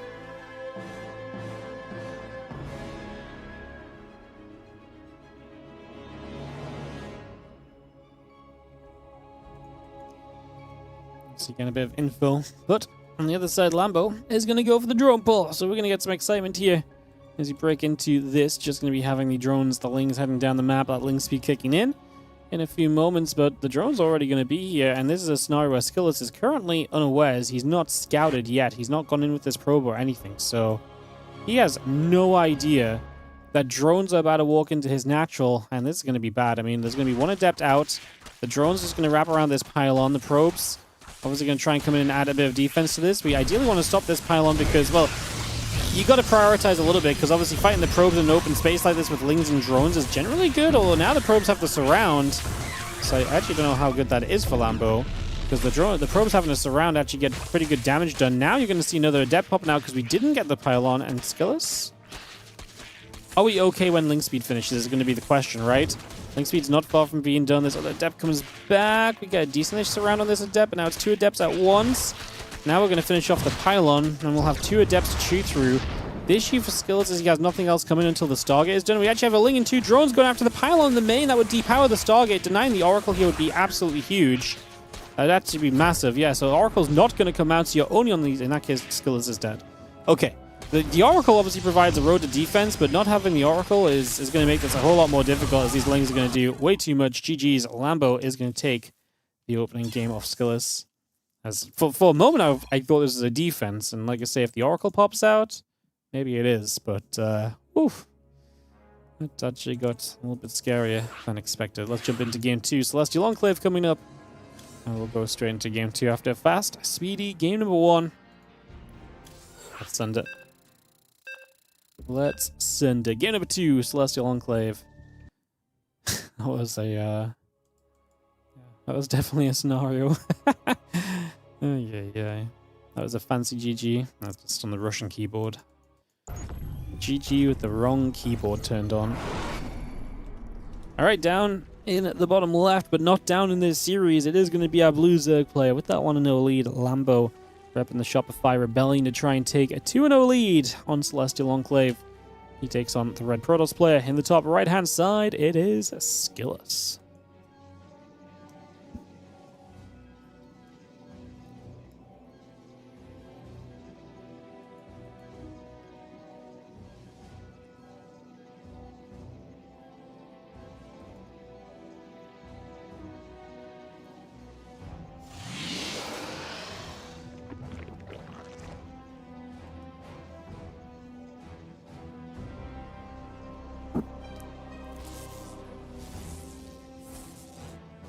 Alright, hatchery on the in-base from Lambo. He's loved this build a lot lately. This is going to be one where we get it found pretty early, so we're just going to pull the probes to deny the hatchery. And then Lambo will probably just have to expand at home. He's already got a pool and a gas on the way. Yeah, probably an expansion going to have to come up here at some point soon.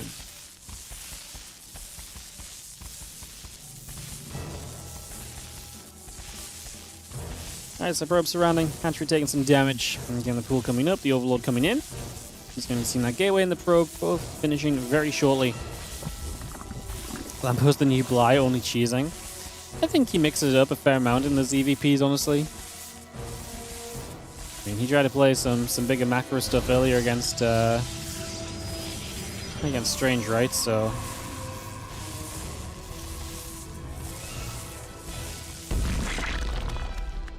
at the end of the day, You gotta keep the pros on their toes. I mean, Lambo's been very creative with a bunch of his builds, but yeah, he's done a lot of this kind of hatchery here, spine crawling up into the main base. He's gonna rebuild the hatch. So he expanded home, now he's gonna rebuild the hatchery. This map in general is interesting. The issue with this map is that it's not a great map to play like a super long game on in ZVP because it's actually very defendable for a lot of bases, and I think pros get to that kind of super nice later game army very comfortably, which is kind of the concern / problem. As we do just see the Zerglings moving up and around the top. I'm going to run to the front, and there is going to be an Adept about to finish, so these Lings should not be able to deny this gateway unless they give themselves up. We're going to start pulling the Lings back when low HP. It's just not going to be enough continued damage output to actually get the gateway kill. However, the hatchery going to come back up in the main base. I'm very curious as to what we try and do with this hatchery, because it's obviously very delayed from when the original hatchery would have come down. It's a reinvestment. Ling's going to open up these rocks. This obviously creates some of the chaos in this map, because if these rocks go down, it's a second entrance to the natural. So it forces the pros to build more defense here, while they also maybe have to potentially, you know, respect the defense over here as well. So you're kind of asking the pros to defend on like 3 different fronts as the Zerg player. And that's going to, you know, give you the chance to really open this game up into some chance, into some opportunity, into some potential of what actually goes on. So let's see, Adept in the Stalk still building up. That Warp Gate Corona boosting. A couple of Adepts still hitting at the hatch. And again, just going to be seeing our Zergling speed building up. Additional Lings coming through. The Lings still nibbling at the rocks here for a few moments. And a couple changelings going down. Going to stay on the rocks a few more seconds. The drones can't really go running over here. When the Lings get access over here, maybe the drones can then enter and start to build up the spines, because then the Adepts should be pulling back to deal with this. Lings at the front as well are also dealing damage. The battery's about to run out of energy here, so yeah, these Adepts need to go elsewhere. The Stalker actually gets a cancel on this, though. So that spine goes down. Now these Lings are going to run in.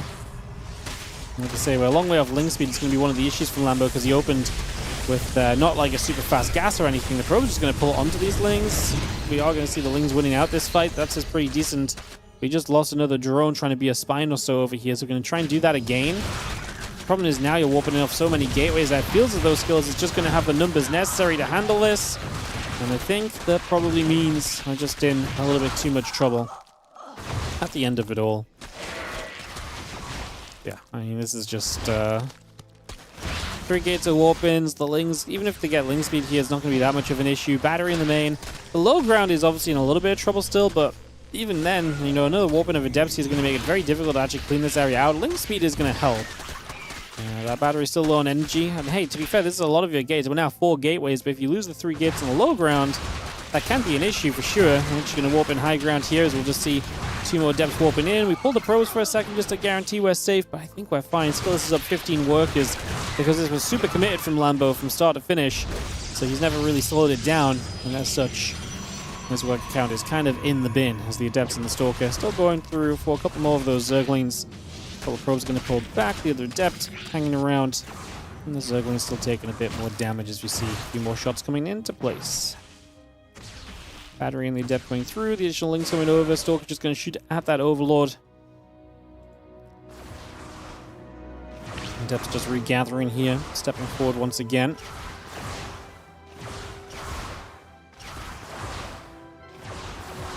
Pylon probe going through. I'm just going to say GG. This one's not going anywhere. SKillous ties us up 1-1 in the series. I feel like we're going to cast like 2 best of 3s before the GSL finished up like the 1 map they had to finish for us to be able to continue with our schedule. Some days are just against you guys.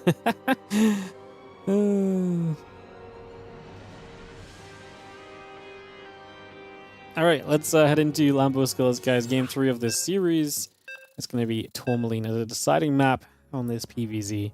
And we'll get this wrapped up. And then, like I say, we should hopefully, fingers crossed if the world doesn't keep working against us, we should hopefully have the chance to go and get into the live Ryung matches, guys, which have just been a bit delayed with everything else that's been going on with GSL running long and us running a bit fast. It's been a bit of a chaotic one. But now, though, Game 3 is in the top right. Our blue Zerg player, Lambo, he's taking on the bottom left Red Pros player, SKillous, as we get into a final map of this series. One of these players is a one of these players is about to be up 2-0 in the group.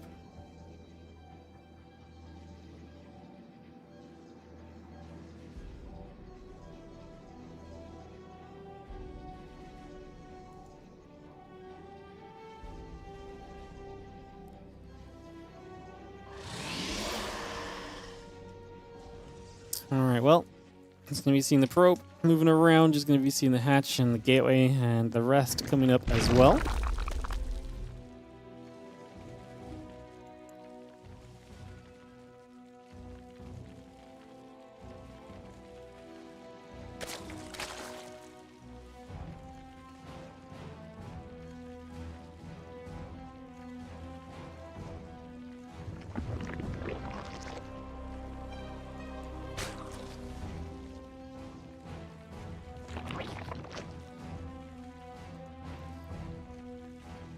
Gas pool, all coming in place. Watching this probe, we did a little bit of the scouting for a few moments. Just seeing what's going on.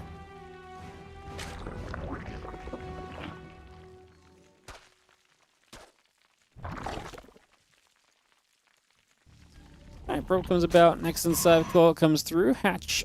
And gas in the pool. Coming around the Overlord, heading to the bottom left side. Again, getting that cyber core going. The assimilator coming up as well.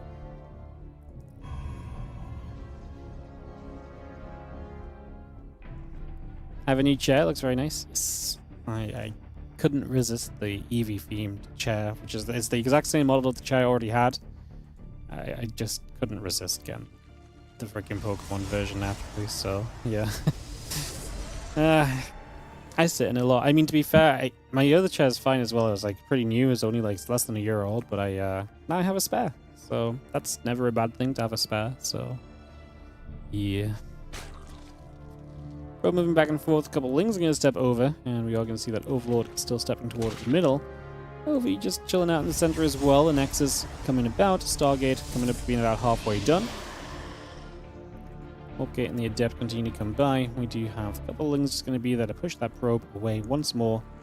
Queen gathering together. And we just have Warpgate, Stalker, Stargate all building through. Zergling speed continue to come into place, so we bring that into position just for the moment.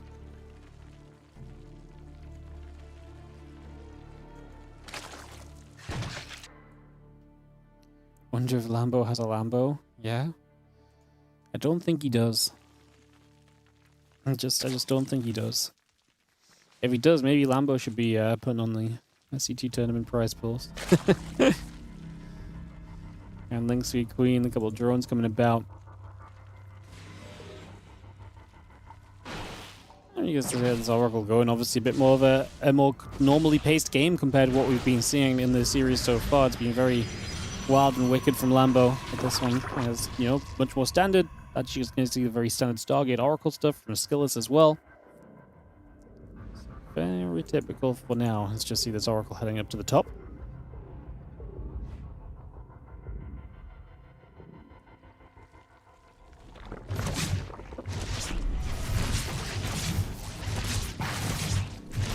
The drone's going down, so we do get some value.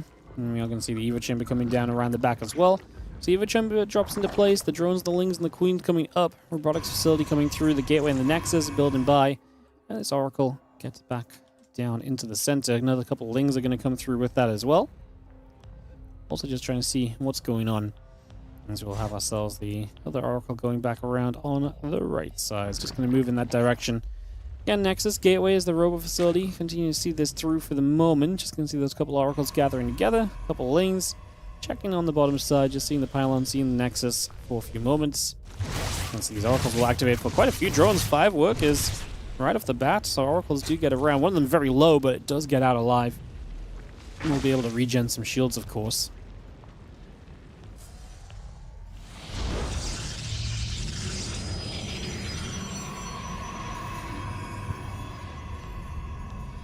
Finally upgrade. Lair and the drones still coming through. Just going to see that prism coming up. The extra gates coming about. As Zerglings will head to the bottom left-hand side to, again, just see a little bit more of what's going on here. Again, keep an eye on everything.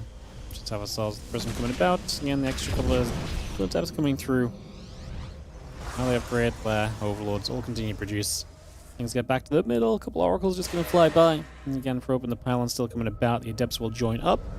It's ready to push those Zerglings away once again.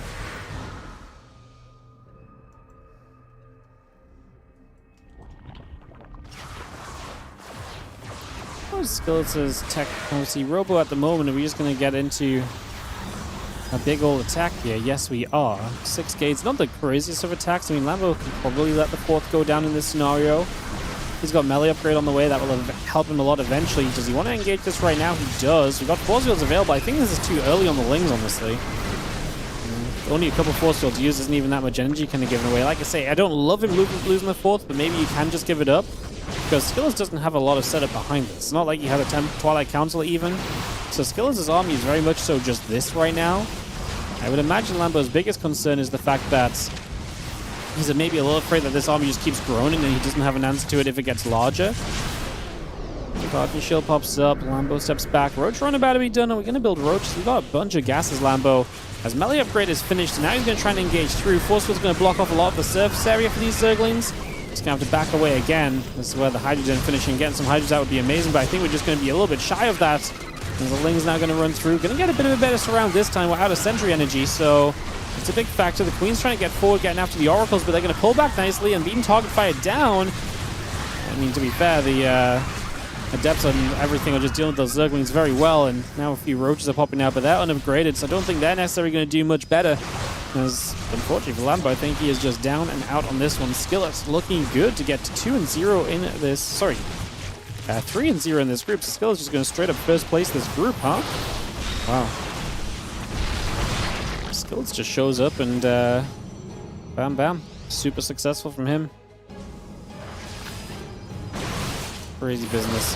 Well, Zelda still coming around. Roach Ravager can get force fielded in, surrounded a little bit as well.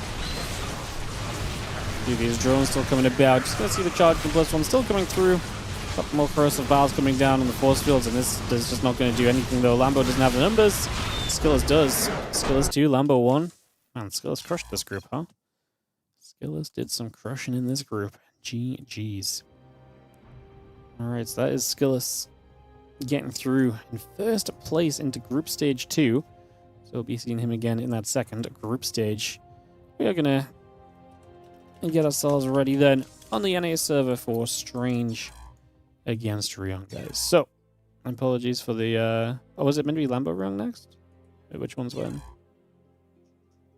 Let me go in the order that I told the players. Hold up. Strange Ryung, Lambo Ryung, Dan. Cool. So Strange Ryung coming up next, guys. We'll do that and then get going. Obviously, we'll be a few moments.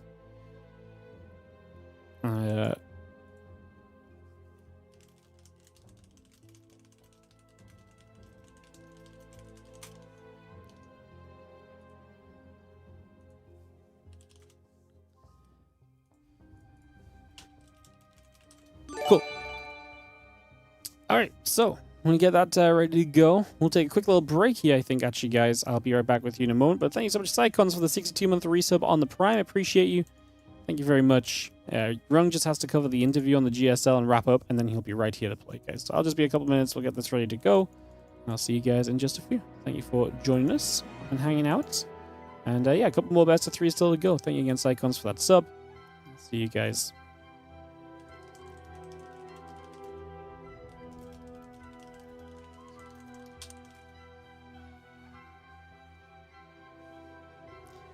Alright, be right back.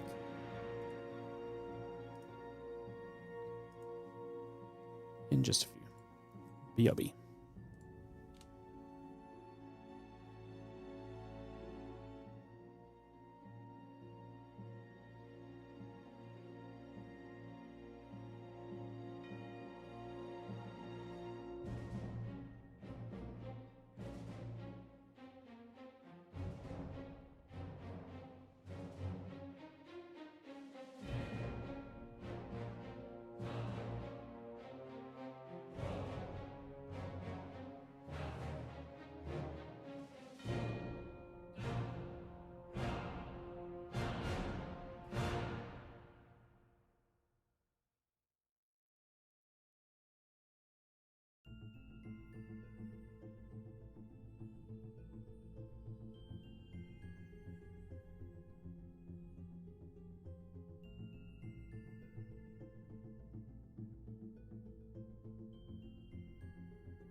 Welcome back, guys.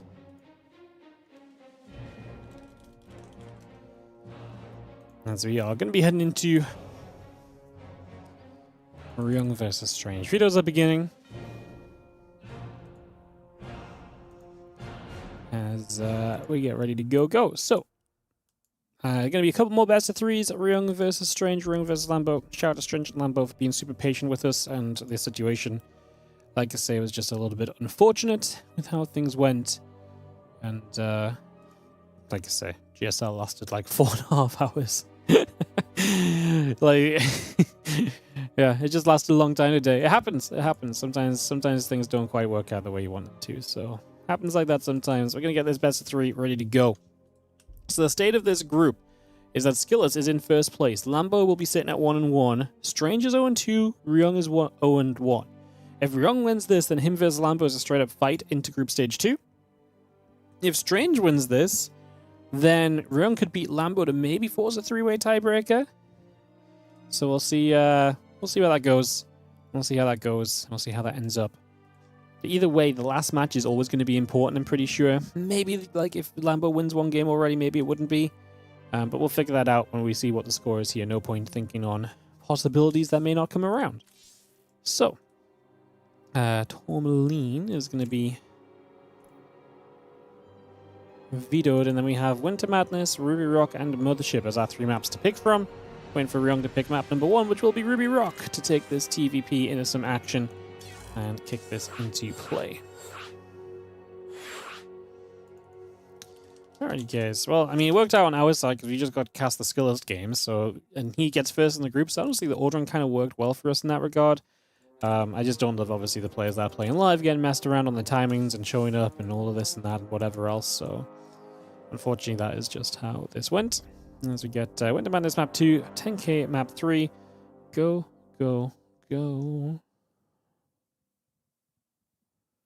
Celestial, yeah, Mothership is taken out.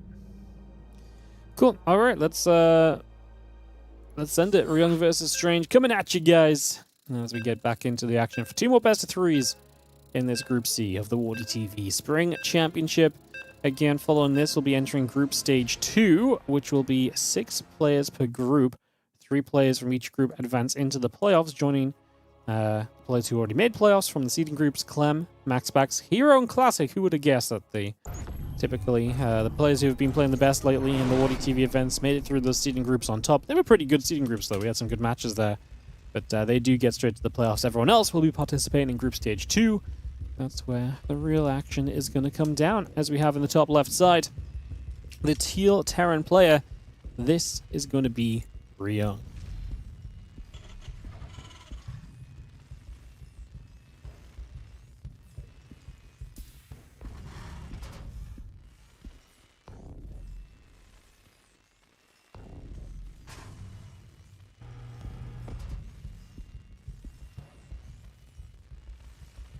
In the bottom right, our red Protoss player is going to be Strange.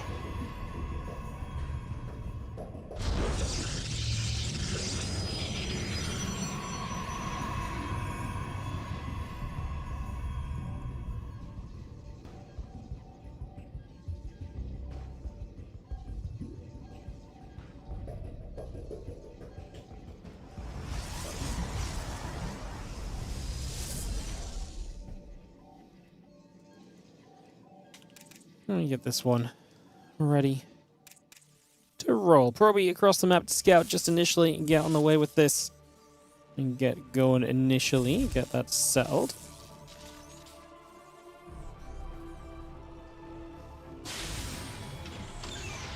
I'm just going to be seeing the SCV coming about. The probe going to get chased for a couple seconds.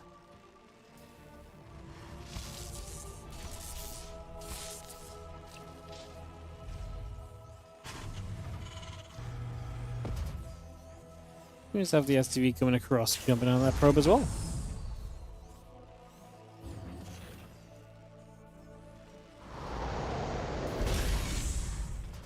Alright, STV chases probe going around.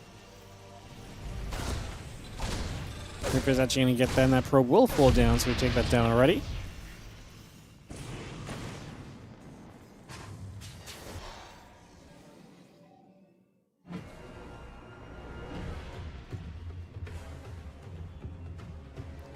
We've seen the factory and the reactor still coming about, the SCV coming through as well. And it's still going to be a Stargate opening, which is kind of interesting. Something you don't see every time.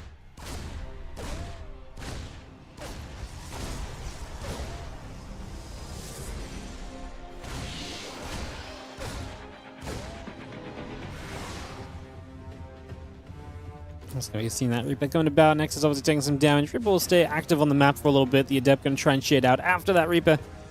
Trying to put some work into play here.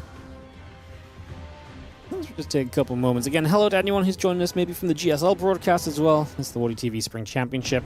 We've got a couple best of threes left today. This one and then Ryung versus Lambo after. As we get back on track.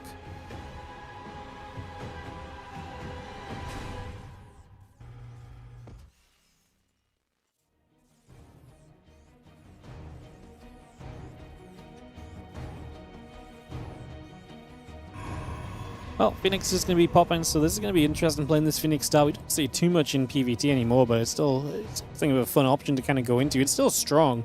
It's just not as strong as the control that the Stalkers give you. It can be very good at controlling the game early, though, so see what Strange does with it.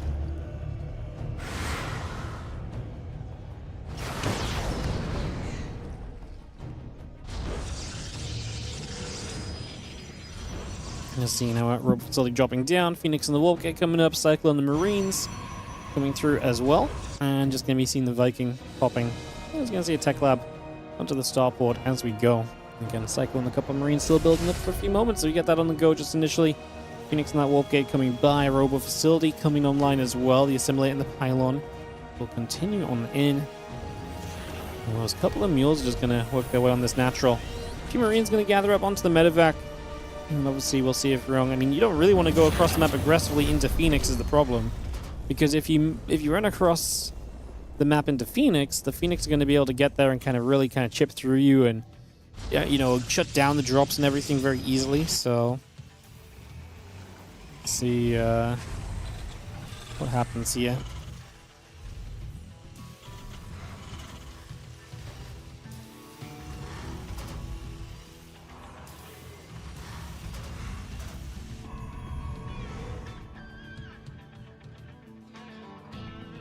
Again, Marines coming about, that Stim coming through, Phoenix and the Robo Bay coming about, Immortal as well. And just seeing again the Robo Bay coming about, Pylon dropping into place, Reactor, Marines, Combat Shield and the Stim Pack, all of that building up for a little bit. Continue to get that going initially.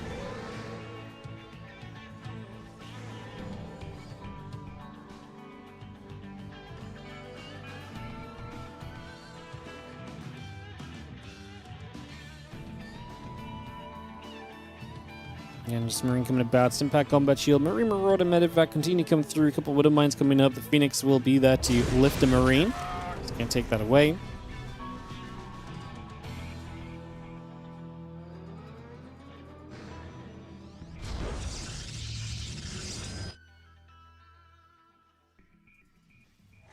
Again, Stimpack and the Combat Shield coming about, Marine Marauder, Widow Mine coming over, a couple of depots. Still building into place. Got our Colossus and our Thermal Lance coming up as well. And then we do have the Twilight Council continue to build through. So obviously that's one thing that you do lack in this game. Because you've opened with those Phoenix, you're missing the Twilight Council upgrades. Whether that's the mobility of the Blink Stalkers or just the power of the Charge Lots. You don't have any of those available just yet. This is just Phoenix Colossus for now. But we're getting there. Like, Twilight Council are going to be finishing soon. Especially if you just go Charge, which you probably will. Because Phoenix kind of cover a lot of what the Stalkers give you. Have charge in like a minute and a bit, so it's not super terrible. And what I'm concerned about is this army right here could be powerful if it gets the right fight, if it gets the right kind of position in, so let's see what may happen. So let's see the Guardian Shield popping up, and we are going to be seeing this army starting to fight. A couple of Widow Mine shots coming in, the Widow Mine's coming over. The fact that it's only one Colossus is what scares me, I suppose. If Ryung had kind of the bravery to jump on that one Colossus, maybe he could have gone... It could have gone down. The battery was already drained. There wasn't that many units here. I'm going to try and drop along the left side, but the Phoenix may get... Well, they definitely got heads up on this. If the Pylon sees it, they turned into the Pylon. And, well, we just unload and decide to try and kill the Pylon instead. So Ryung splitting his units a little bit instead of just kind of, you know, going all in one location. Now charge halfway done, so getting close to those Zealots being a lot more meaningful in this game and in this matchup.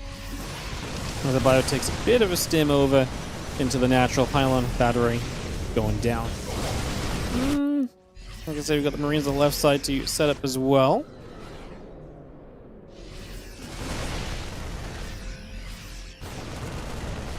The Marines still getting after those Phoenix. Just gonna have ourselves those getting pushed away. Plus one attack. Vikings, Marines, and Marauders still coming through.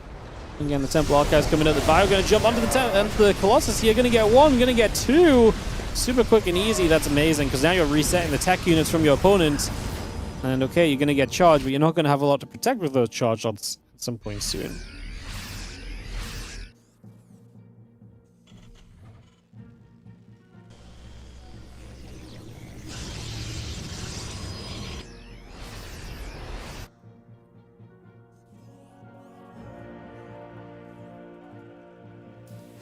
There's going to be seeing the +1 still coming through. A couple of Vikings, the Widow Mines coming up as well. Having that command center, the Widow Mines, the barracks continue to come over.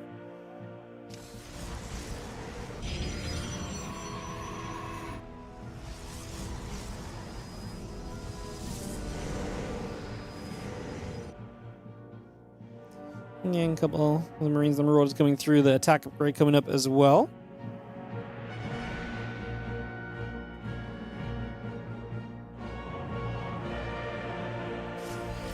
Marine stems forward. Phoenix going to be there. Colossus going to lay it down the Marine. Vikings and Marauders coming up. Ghost Academy. And a couple of mines coming through. Just going to see that Colossus and the +2 upgrade still building along.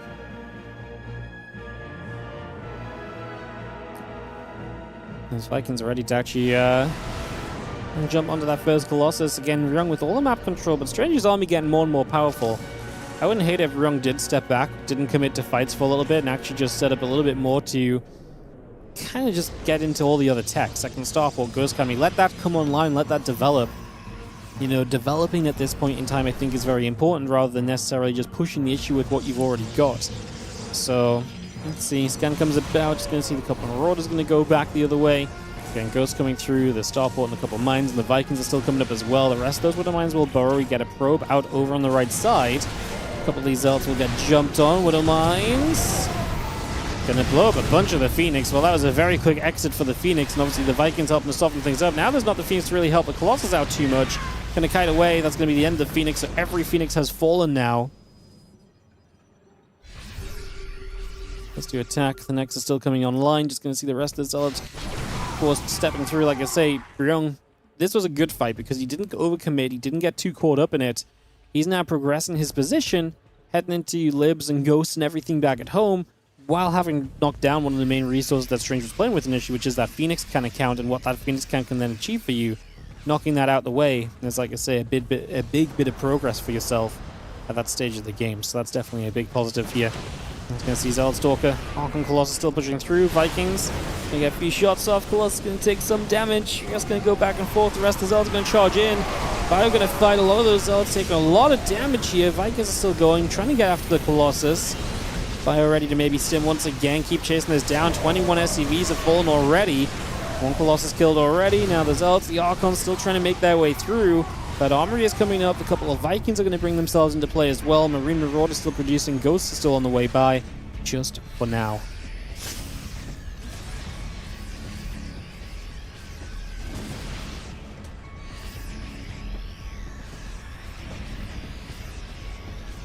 So it's the Archon, the Colossus still coming about. Just going to see the Liberator going to be shooting there. The Bio going to fight a couple of these Archons. Going to get shot at as well. The Zealot is still charging through. The Archon's still trying to get underneath. The Vikings are going to be pulling back here away from the Colossus as well. The Stalker's still stepping over. SCVs getting to the front. I'm just going to have a couple more of these Zealots still being picked off. And Archon goes down. The Zealots are still dropping. This Bio army keeps chasing through. And we have got ourselves the damage continuing to be done. Chasing very far forward. Ryung Supply is in trouble. What a push from Strange as he killed so many SCVs, got rid of that third. I really felt like when Ryung were running that previous fight, knocking down all those Phoenix and stuff, I felt like it was going to be very difficult for Strange, but he just shows up. The army is strong, and the army gets it done. And Strange finds himself a 1-0 lead in this best of 3, and like I say, he could make this group very interesting if he was to take this map number 2. You could put Ryung in a big spot above it, because Ryung actually got 2-0 from SKillous as well, so Ryung would be on a very bad map score and probably would not be able to. Well, no, he probably could advance. But maybe Strange would always have the head-to-head over him. Well, it's going to get very, very wild if, especially if it's a 2-0, like you say. Map scores will matter if it comes down to some kind of a tiebreaker scenario. We're hosting into Winter Madness for a second game here, guys. Throwing the lobby link in, getting ready to start. Move everyone about. Right, the ready's up, and we'll go right into our second game of this best of 3. Figuring out who is going to get the second place in this group, figuring out who will get to join the group stage 2 alongside the others already in group stage 2. Rogue, Geralt, Trigger, QS, SKillous, Zaun, Beyond, Shin, and so that group stage 2 is going to be pretty heckin' stacked, actually. It's going to be a lot of good games over in group stage 2. Players are ready. Let's send it straight into this next game then. No reason for us to wait around. That's going to be, yeah, group stage 2 is going to be awesome. Like, looking at what the brackets actually go, what the group's actually going to look like. Looking amazing. Alright, awesome stuff. We are counting down, as you can hear, and we are going into Winter Madness for this next map. Let's send it.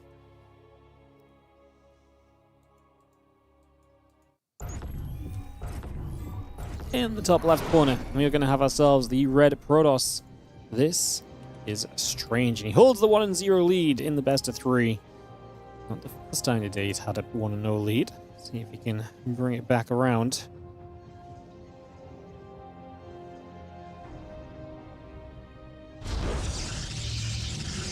In the bottom right, our blue Terran is going to be Ryung from on side. Can he get it done?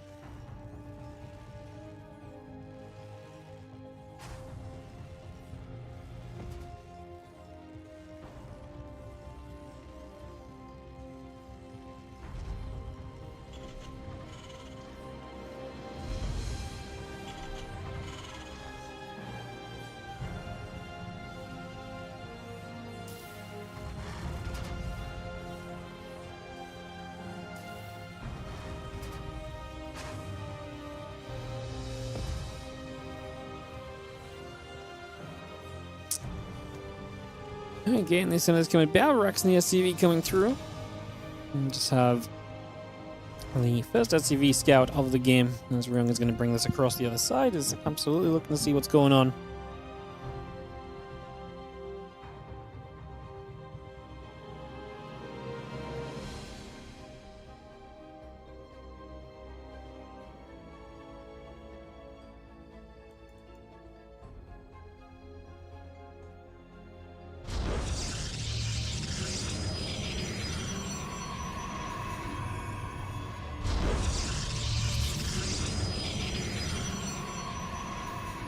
Probe chasing the SCV around, taking a couple seconds to set up. Obviously, the probe, once they get back to mining the SCV, is seeing everything it needs to see, confirms the nexus and everything initially, so that's always good to know.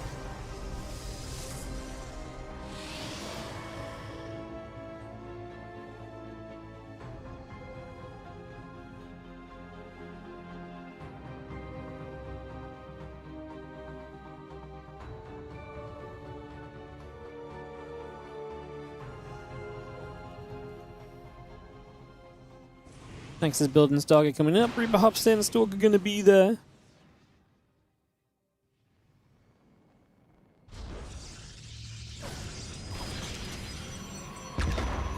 I was gonna say that Stalker gun grenaded about. Obviously, gonna try to keep up the information, try and know everything that's going on.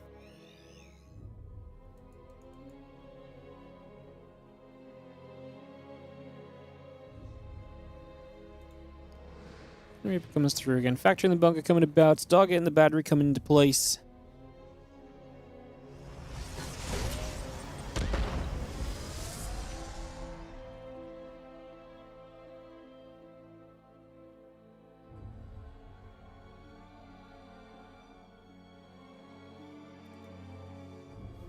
Just that Reaper for the moment across the map. The hallucination is going to gather some info. So Strange is going to pick up some info. Going to get some scouting done for a little bit. And just going to be seeing the hallucination continue around. The single marine is going to be there.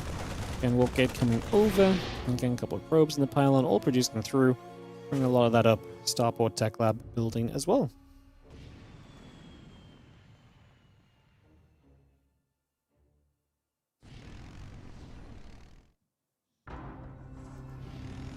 Raven, Marines, just going about. Phoenix and the Wolfgate coming through as well.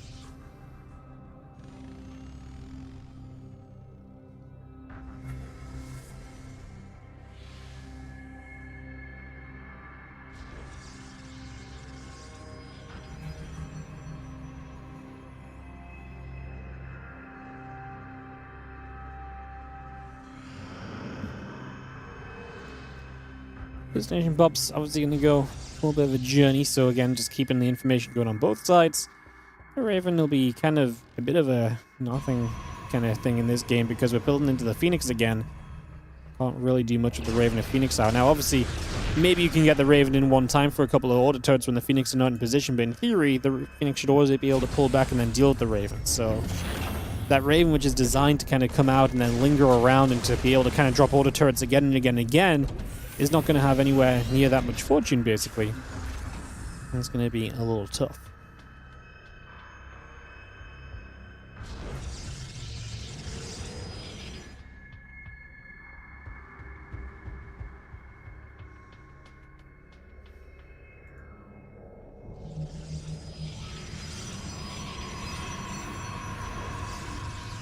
Let's come back around, pulling over for a few moments.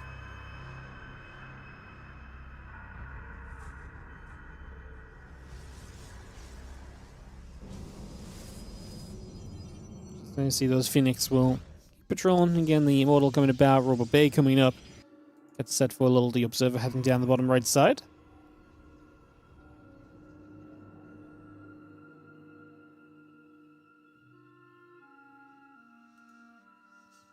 Almost doing that. Bio upgrades finish. We'll see how strong Ryung is looking, see if he can make a step forward, see if he can make something happen on the map. Until then, we just set back, wait a little bit.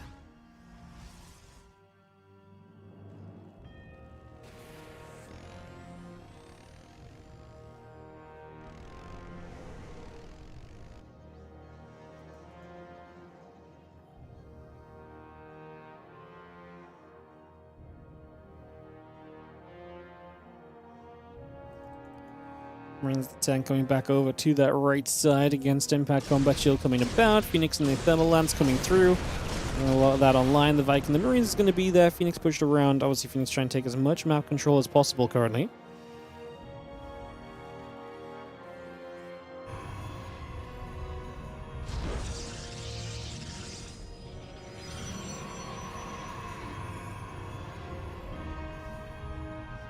Combat Shield attack upgrade still coming about. Viking the Marauders coming over.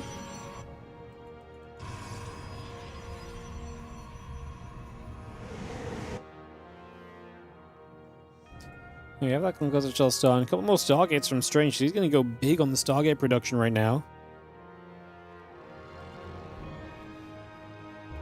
Phoenix are going to get up here, picking off that Hellion, taking that out already. Going to be a nice catch.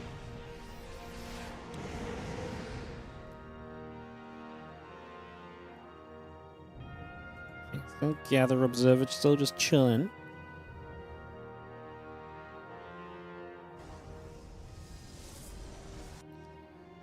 Again, Colossus, Carrier, Thermal Lance, the +1 air weapons. Strange is very happy to keep getting set up. And Ryung is not exactly looking to do much himself. A few Phoenix poke in, they get a couple of SCVs, but that's about it at the moment.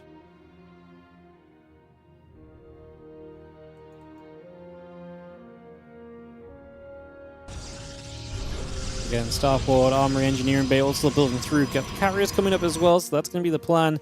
Committing heavily to this at the moment.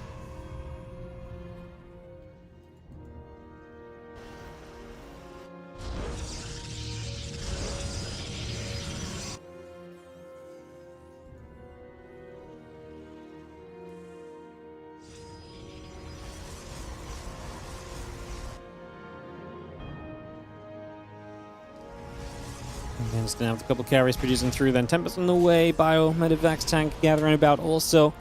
Armory coming through, a couple of depots and the Vikings coming over. Marine's gonna chase the probe for a few seconds.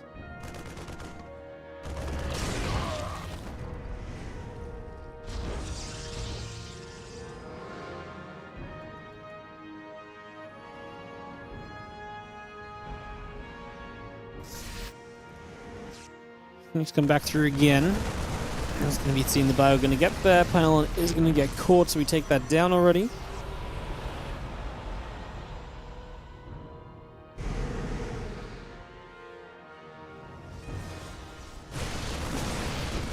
We got the Pylon on the left side again. Ship weapons coming through. +2 attack, +1 armor. Still coming up as well. Ryung not rushing into anything, but like, I mean, he's not rushing into anything. Strange's army is getting bigger and better at the moment.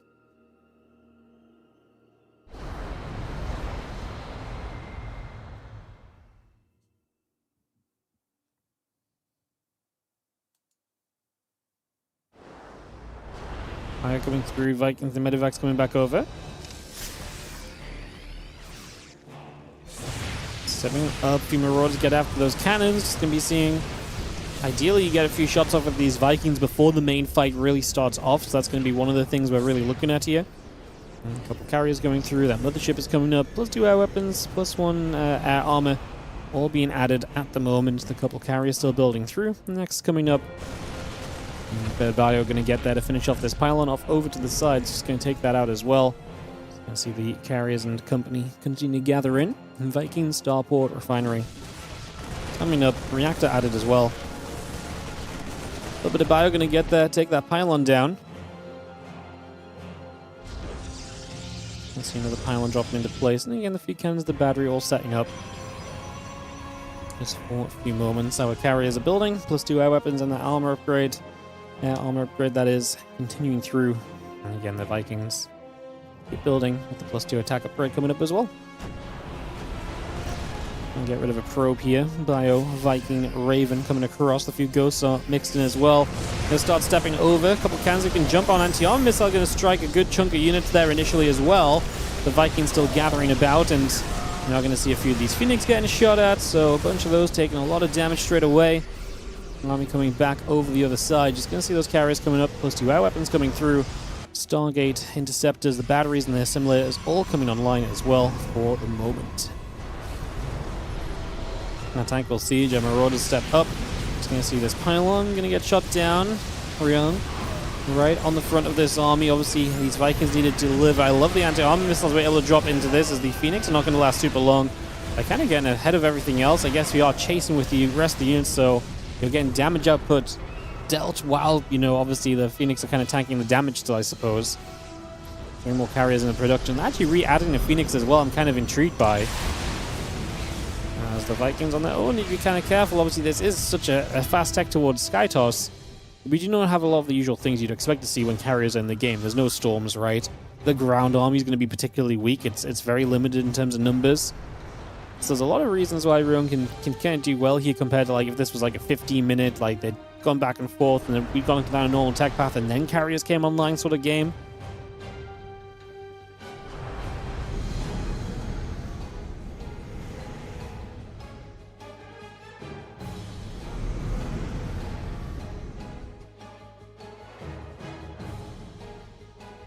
Medevac Viking gathering through.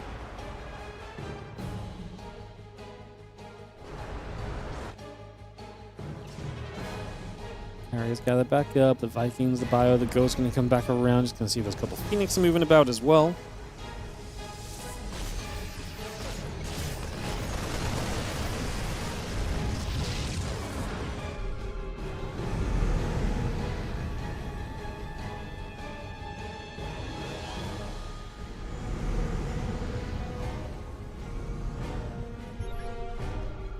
Let's see the scan coming down again. The few probes are going to step over. And again, we do have a couple of depths going down. Just going to kill those off to free up some supply. A few shots coming about. A couple of those probes going down as well.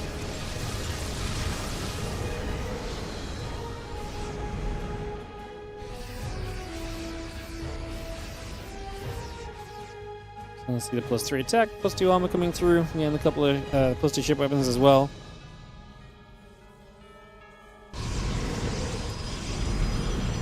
Army still gathers again. A couple cannons, the battery, Phoenix and the carrier coming into place here currently. Just going to see the Colossus laser beaming. The Vikings are going to try and step to the front again.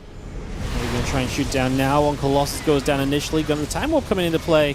There's a lot of Vikings to shoot through. They're just fighting back though. Not interested in turning around into the fight until we maybe see a couple of EMPs coming into this. So interesting approach from Ryung. Like, I didn't expect those Vikings to have to fly so far back before they felt safe enough to turn and fight again.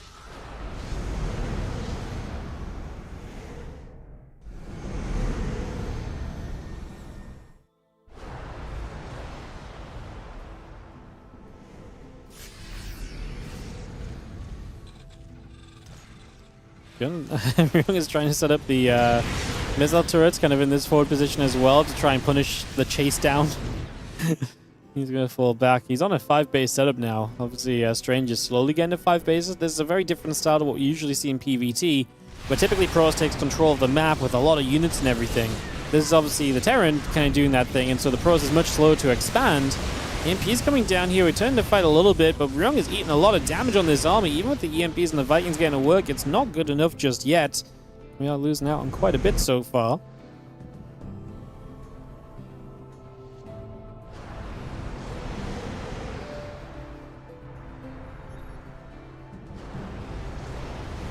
Let's see, the Phoenix and carriers are still gathering. Mothership going to be there. 2 more starports building up. Couple of Vikings being added.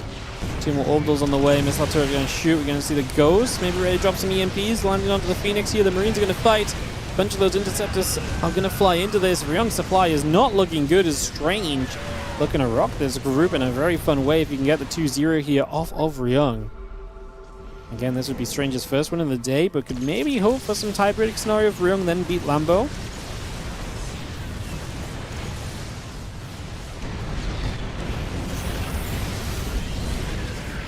This is looking as though Strange is going to get it over Ryung, so... Wow. I felt like Ryung was kind of controlling this game, and again, Strange is like, okay, I'm on the Mega Army now, let's go. Let's go, and fight they do.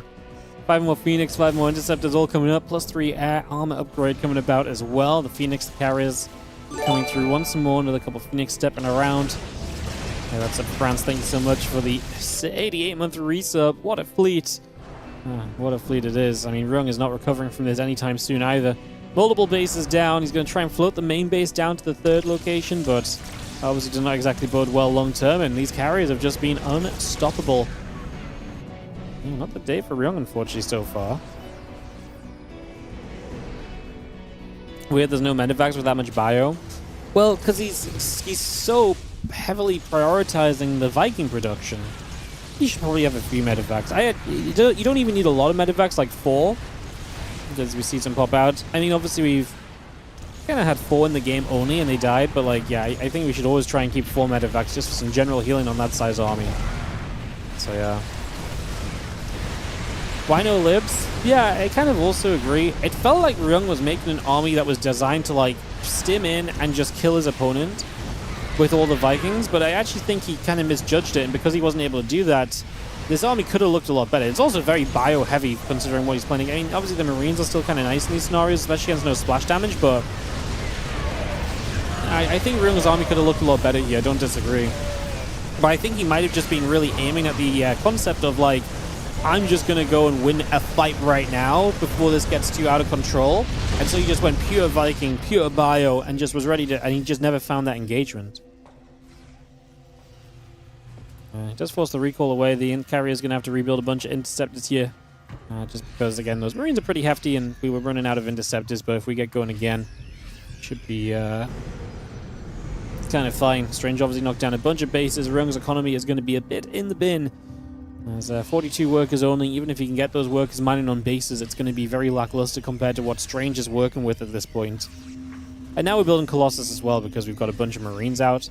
Colossi is just going to be an amazing, amazing addition to this scenario. I mean, anything that actually just does splash against these Marines again is going to be pretty much great at this stage. Hard to really deny that. Ryung, a couple goes, a handful of Marines, a couple of Ravens coming through. He just lost so much before finally pushing this away.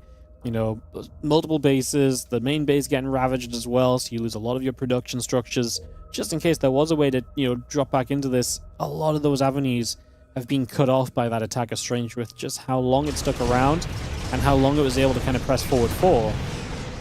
Phoenix here, gonna get a couple lifts, bit more damage done.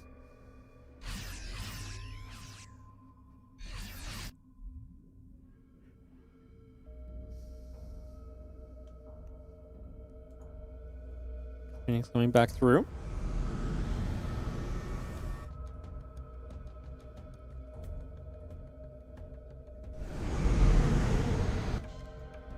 Bio Ghost, Medevac Raven coming back about. Just going to be seeing the force stimming over. Let's see if this Protoss army is going to be good enough. I really expect it's going to be fine.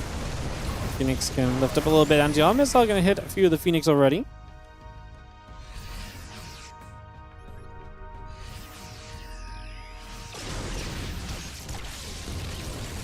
Fire coming around, a little EMP coming down to the Phoenix. The army still stepping through.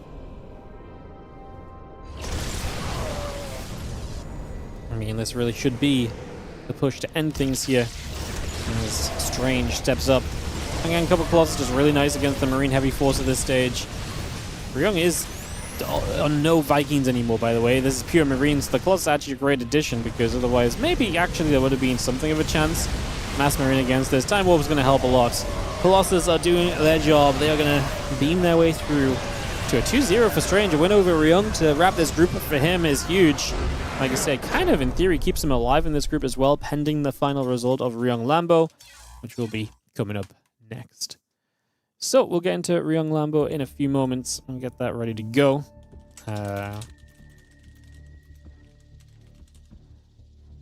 Perfect. I will write this down and get this ready to rumble. How does Strange get to that comp? Yeah, I mean, the boy just the boy just built into it, never looked back. Ryung just I mean, he just kind of, I feel like Ryung really saw him starting to do it and was just like, okay, cool, let's go.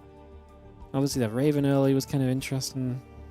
Just, yeah, I mean, Strange just ramped up and Ryung never found the time to kind of, let's go and let's punish this. Ryung's in the replay right now probably thinking the same thing, like, how did I let him get that? So easily, too. This is not like Strange had to battle and duel and scrap for this army, you know? He was just left to build it. So the way this is set up, guys, is that if Lambo loses 2-0, Ryung will not advance. Ryung can't advance no matter what. Ryung can't advance no matter what. Lambo, if he loses 2-0, will be -2, and Strange would advance over him. If Lambo takes a map, he will have enough map score and the head-to-head advantage over Strange to always finish second.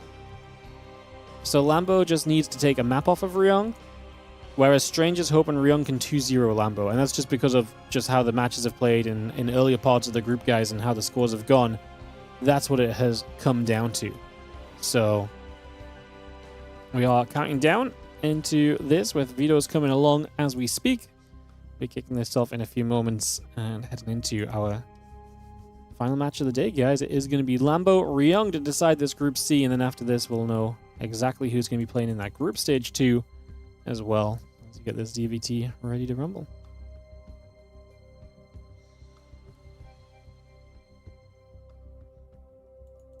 So, beyond point of view, getting destroyed by Strange, really? Yeah, Strange is Strange can be really good, man. Like I say, coming into this group, I would not favor him to get out, but I could absolutely see him causing some upsets, and a 2-0 over Ryung is exactly one of those upsets, you know?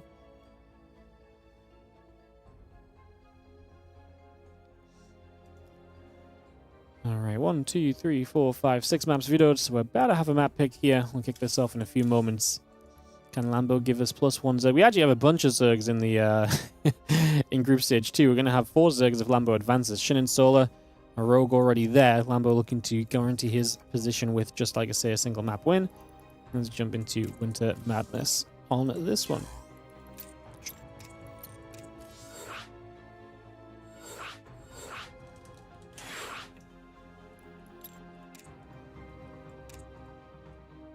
Alright. Players are in. Everyone's ready. We can go. GLHFs are called. Let's send it into Ryung versus Lambo to wrap this up, guys. Thank you for joining us. Again, shout out to the players for being a little bit cooperative today and handling some schedule changes and swaps. And appreciate that. Let's go and round this out with this Lambo versus Ryung match and see what takes place. As it's our last match of the day, I'm just going to open with a little eeny bit of a sellout. First of all, if you're on the YouTube, do not forget to hit the like and subscribe buttons. We are trying to fight our way towards the 50,000 subscriber mark on YouTube. We're continuing that trajectory. We're making it. We are currently sitting at... We are currently sitting... give me a second, I clicked the wrong thing. Currently sitting at 48,975, so 25 more YouTube subs, and then we're truly on the 1,000 countdown. So help us out with that on the YouTube. Obviously, you can follow on Twitch for a similar effect. And if you're really enjoying, do consider supporting the channel in all of the different ways. You can subscribe, you can obviously prime sub, you can donate, and you can cheer, and you can super chat. But one of the main things I want to mention, of course, is the WardiTV Patreon page. This is the WardiTV Spring Championship, part of our WardiTV 2026 series. tens of thousands of dollars up for grabs this year in the WardiTV 2026 series. And this is all made possible by you guys supporting. One of the most important ways to do that is to check out the Patreon page at patreon.com/WardiTV. 100% of everything pledged on the WardiTV Patreon goes directly into the tournament prize pool of the WardiTV 2026 series. So you can check that out again, patreon.com/WardiTV. Like I say, we even cover the transaction fee, so anything you pledge will end up in the pockets of StarCraft 2 players, allowing them to keep on playing StarCraft for us and allowing us to have more great events and games to cast for you guys. So if you're enjoying what you're seeing, you want to see more of it, do consider checking out the Patreon. Again, it really is one of the best ways you can support the content, the tournaments, and allow us to keep on making these events happen. Obviously, we've got the Spring Championship over the next few weeks still. We'll be looking at the Summer Championship through July and August. And then, of course, towards the end of the year, we've got some more fun stuff as well. I think the resumption of the Korean Royale, I think we'll probably do a Korean Royale in the European League. I'm kind of tempted to maybe make it just a fall event. I'm not 100% sure just yet. But there is going to be more big events still before we get to our end-of-year championship.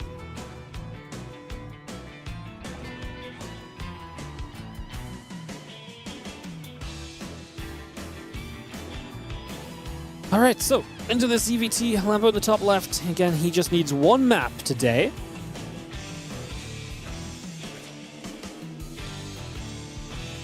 Just needs one map. If he can get one map, he is going to be through this group into group stage 2. If Ryung can 2-0 Lambo, we will have ourselves a strange group stage 2 appearance, which would be awesome to see that upset. At the same time, I do also want to kind of see Lambo.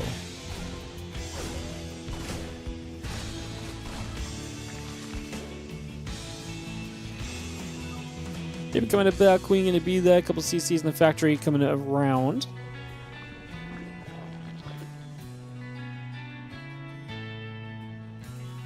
CC's building up, that factory coming about. Queen just going to be there, pushing the Reaper back the other way just for a few moments.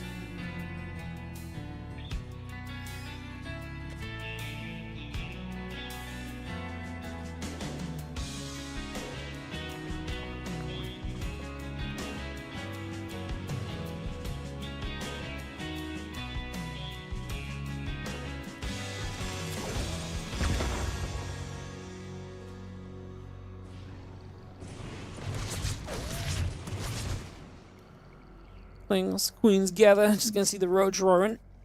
It is coming through. The factory command center and the SCV is coming about. The Hellions on the way.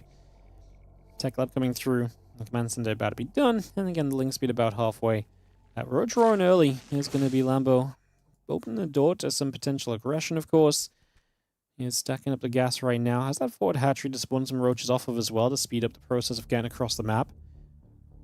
So yeah, an early Ling roach attack seems to be on the cards here, as Lambo looks to take a quick opening map here off of Ryung.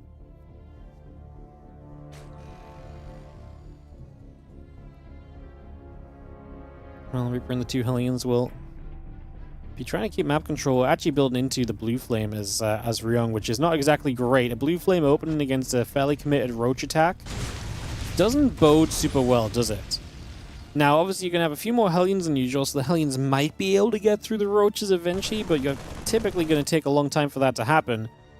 As, the other nice thing as well is that Lambo's just naturally going to have roaches anyway, right? So just naturally having roaches anyway, it means that beyond this attack, he's going to have access to something which is just good against Blue Flame. Now, what could be intriguing is obviously if these Hellions go across the other side and they actually get into a mineral line, then you can maybe do some damage while you take some damage. The roaches have made their way around the right side without being seen, though, and now we're morphing the Ravagers, so this is going to get tough. The Lings are stacking up in good numbers. The third CC is moving forward. It's going to be the thing to actually end up scouting these freaking roaches, and the Hellions are just going to start running onto the map. So, well, Ryung turns a couple of Hellions back around. The rest of the Hellions do just decide to go across the other side.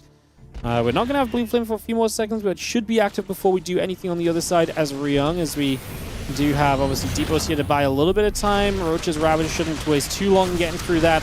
The drones are going to start disappearing again. That's going to be from the other side of the map as the Roach Ravager gets into this main base. Again, we've got nothing on the way but Hellions, so this is just really scary. We're going to start building a siege tank. For 10 drones going down. We've already killed 14 SCVs. Lambo's army, again, a lot better in the long term here. So trying to keep the Lings away from the Hellions a little bit, so it's a little bit awkward. Trying to keep those Lings away until they can actually get through comfortably and just deal with this, as we actually have held long enough to get a siege tank up. Wow, tank actually going to come into play here. Hellions across the map now will start going down to these roaches. 17 drones to 8 SCVs. Triple CC, remember, from the Terran. Wow. Getting the tank up's huge. The SCV hold position buying enough time to actually... just buying enough time to actually get like the hold and the tank out is incredible. As we are going to see Lambo up about 9 workers still. He has the roaches hold position in the ramps. These Hellions will never get out. So they're destined to die in that main base, which they do. A few more Hellions showing up, though, and that's where Lambo can't really afford to take too much damage because he's going to lose. I mean, the thing is, he has the roach count to defend. They're just not in position yet. So he is just droning. That probably is the right idea. Trying to establish as much economy as possible against a Terran who can build a triple SCV and mules. Ryung just doesn't think he's done enough. Lambo gets the map win, and like I say, that's super important because that alone is probably going to see Lambo through this group in 2nd place, even if he ends up losing this series to Ryung in the long term. As obviously that was not quite the collection of scenarios that Ryung wanted to see. Bunch of roaches coming at him when he's invested into Blue Flame Hellions. I was still kind of impressed that he held the ramp against the siege, and got the siege tank out, to be honest, but yeah, that was pretty much the only thing that was slightly going Ryung's way during that one. Alrighty, guys, I'm just gonna get us ready for another game here. Game number 2. I'm gonna keep it moving smoothly because, like I said, it's been a longer day than expected for the guys who were meant to be finished a while ago. So, appreciate them helping us with all of that as we jump in and get back on track. Alright, alright, alright. Getting ready to go.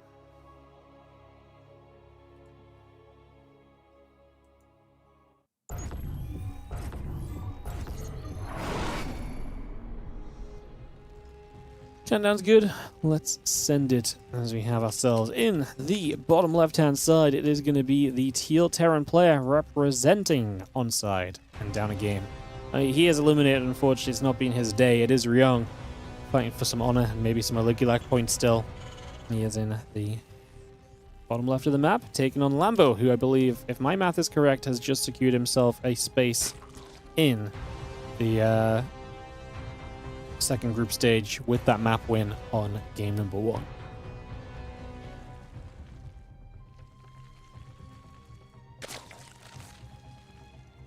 What's up, Black Bear? Hello, hello. How you doing? And thanks everyone for joining us. WardiTV Spring Championship action today. Not a long one, but this is the last of the group stage that only has 6 best-of-3s. The next group stage days, in the group stage 2, should have 8 best-of-3s or 7 best-of-3s per day, as each group gets spread across 2 days. Should be kind of fun to see as well.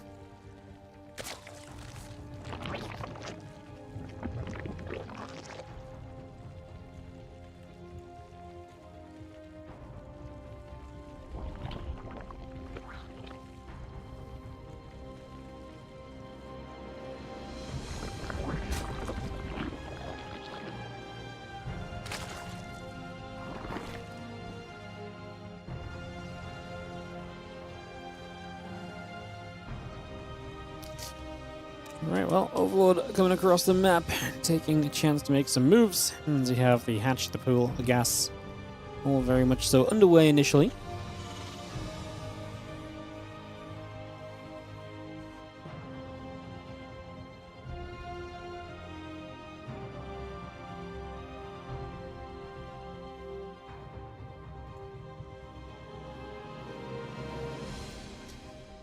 Year of Lambo. Year of Lambo. Lambo's been really fun to watch lately. He's very fun against all of the Korean Protoss and stuff as well. He's had some fun runs in some of the online cups. Obviously made a finals of a Mondays a couple weeks back. I started max packs there, but yeah. Might as well fight. Reaper will take some damage.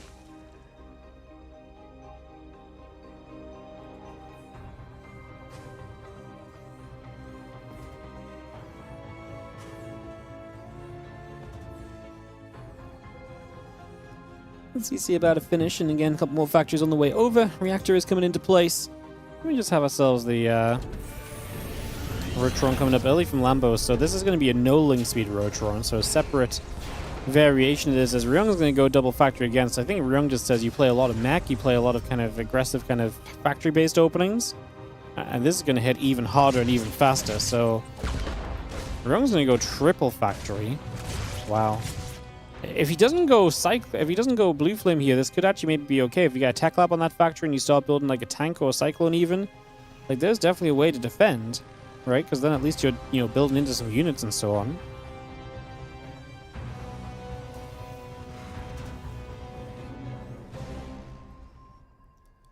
Roach drones coming through. The Roach is heading down. Just going to be seen now by the Reaper. And the Hellions are going to be able to get the Reaper at the very first step of this, at least. At Ravager, morphing in from Lambo.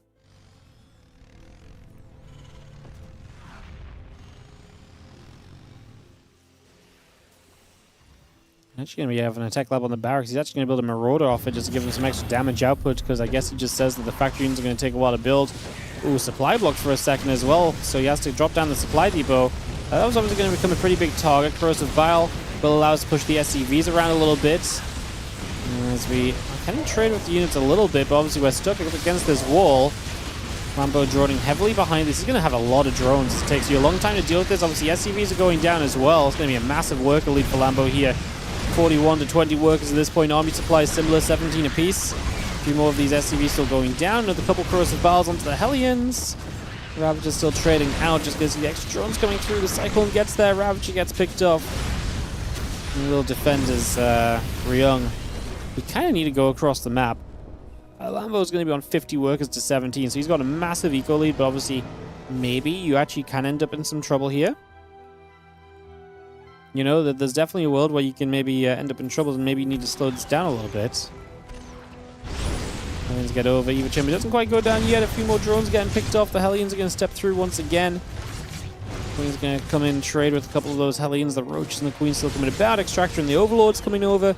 Cyclone locking on. And we do have those extra Roaches building. It's going to be a big part of dealing with this. We do lose that Queen. Just didn't get out of reach in time as the Cyclone lock-on stuck for a little bit. Obviously, Lambo is techless. He doesn't have a lair, he doesn't have roach speed or anything. He just has a lot of workers, or he had a lot of workers. He now loses 6. Still has 42 to the 19, so he's still in a great eco position. Remember, this is not a triple CC build from Ryung, so to be so far behind in economy while only on 2 bases, you kind of got to go and keep going. Lambo's getting a few more roaches up. The Cyclones don't even have mag field or anything, so it's not even like they're doing mega damage to these roaches. And Lambo has to dance back and forth on the creep, and again, his issue is going to be the speed of it.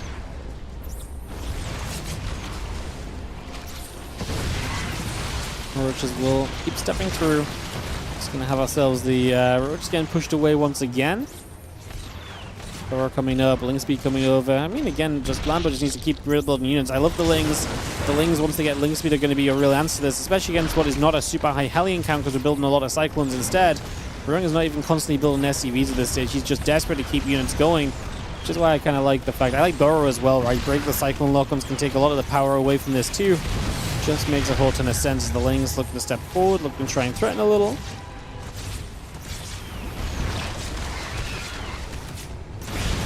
It's coming over. Hellion takes some damage.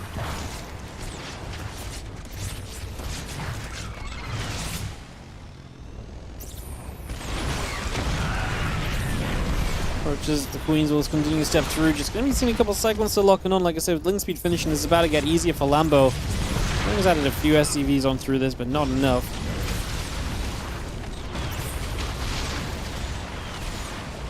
And Roach is going to fly. A couple of Cyclones going to be there. There's Lings on the wraparound. And oh, the Cyclones get pushed up against the corner. GG is going to wrap us up. Lambo with the 2-0. Didn't even need to rely on just the map score.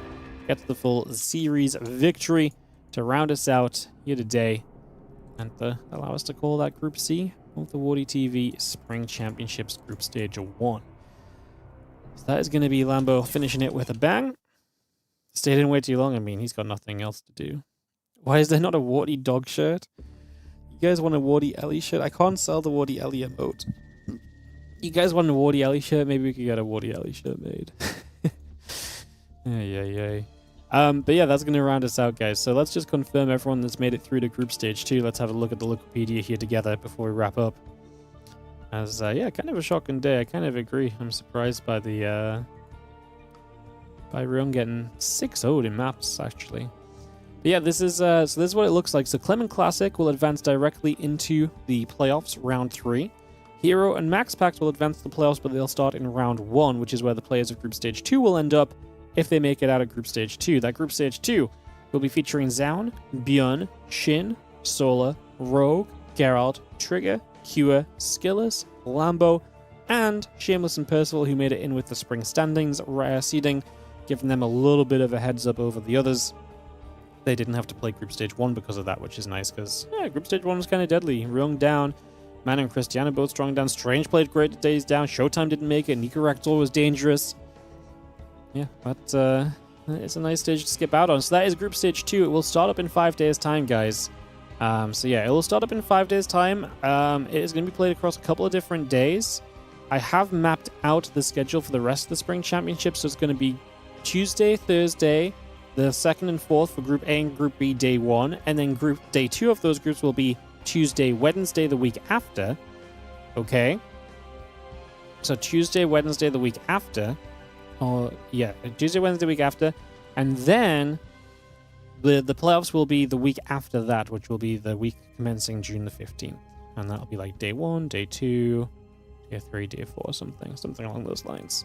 So, yeah, that's going to be what's going on. I had another event that was scheduled in that time slot, but it's ended up being delayed a bit, so I'm going to use that time slot to run the Spring Championship playoffs, and then we can continue through. And the best part is that Spring officially ends on June the 20th, and we're going to finish on June 21st, so astronomically. So we are going to be slightly in summer, so you guys can meme a little bit, but not too much. It's perfect. All right, guys, I appreciate you all. Thank you for tuning in today. That is going to wrap it up for us. I appreciate you guys. I hope you've had a great day. And like I say, obviously, we'll be back tomorrow with the Maestros of the Game qualifier. Yeah, this is where my schedule gets a bit wonky. So tomorrow we'll be live with the Maestros of the Game qualifier. I'm not going to be here Saturday. I'm going to take the day off to go play a tournament. And then on Sunday, there's going to be more Maestros of the Game preliminaries. And then we pick up the Spring Championship and stuff next week. There's also going to be Maestros of the Game in the evenings. It's going to be kind of busy, actually. So, yeah, it's going to be a lot going on. Sweet. All right. So, yeah, any which way, I'll see you guys tomorrow. Hope you guys have a great rest of your day. I'll see you guys tomorrow. And have a great one, guys. I'll see you guys tomorrow for more StarCraft 2.